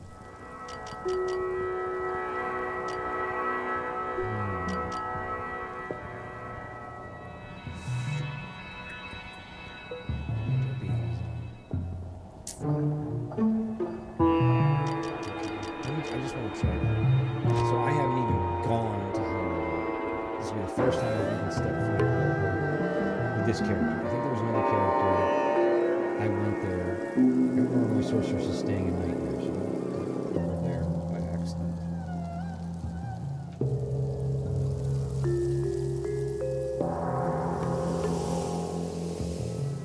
Good day.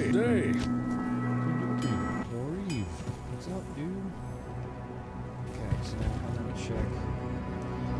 Okay, not bad, but if I swap out, look at that, negatives, all negative. Wow, damn. I'm exactly at 0. Fire resist, that's nice. Cold resist, I need to bump that up.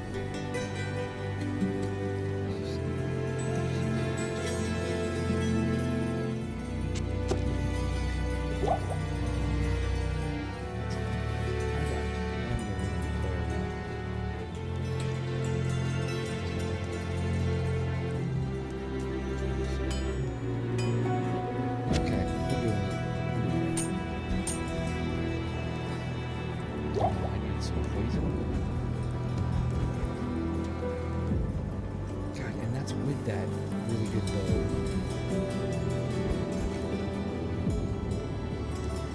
Do I really need poison resist?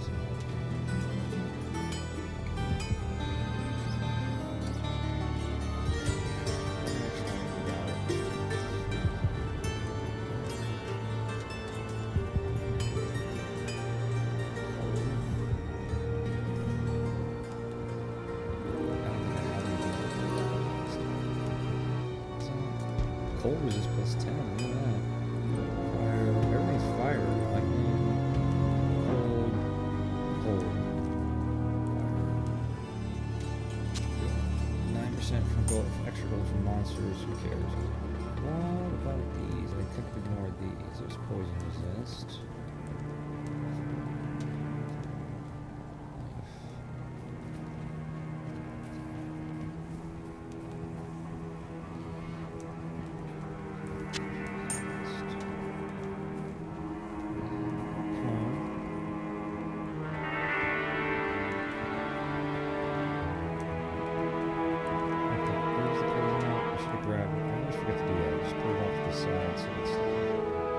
Ooh, plus 4 dexterity. Okay. I have to. Now I must. And she still has a decent amount of room left over. I could always get rid of that. And I can some additional arrows if I need. Okay. So that's not bad. Yeah. That's pretty good. I think she's ready. Get to Act 5, my Scroll of Resistances, that'll give me a decent, I'll be maxed fire.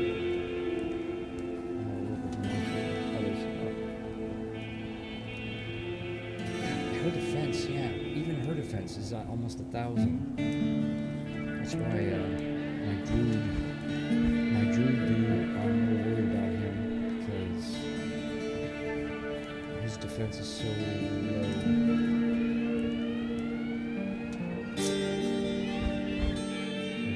Anyway, that's gonna be it for me.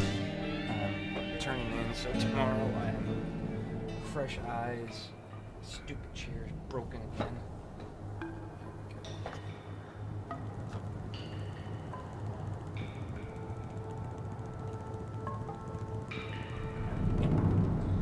I'm done for the night. I'm talking to fucking nobody anyway, so I'm talking to thin air. And anybody watches this, have a great night, stay safe, have fun.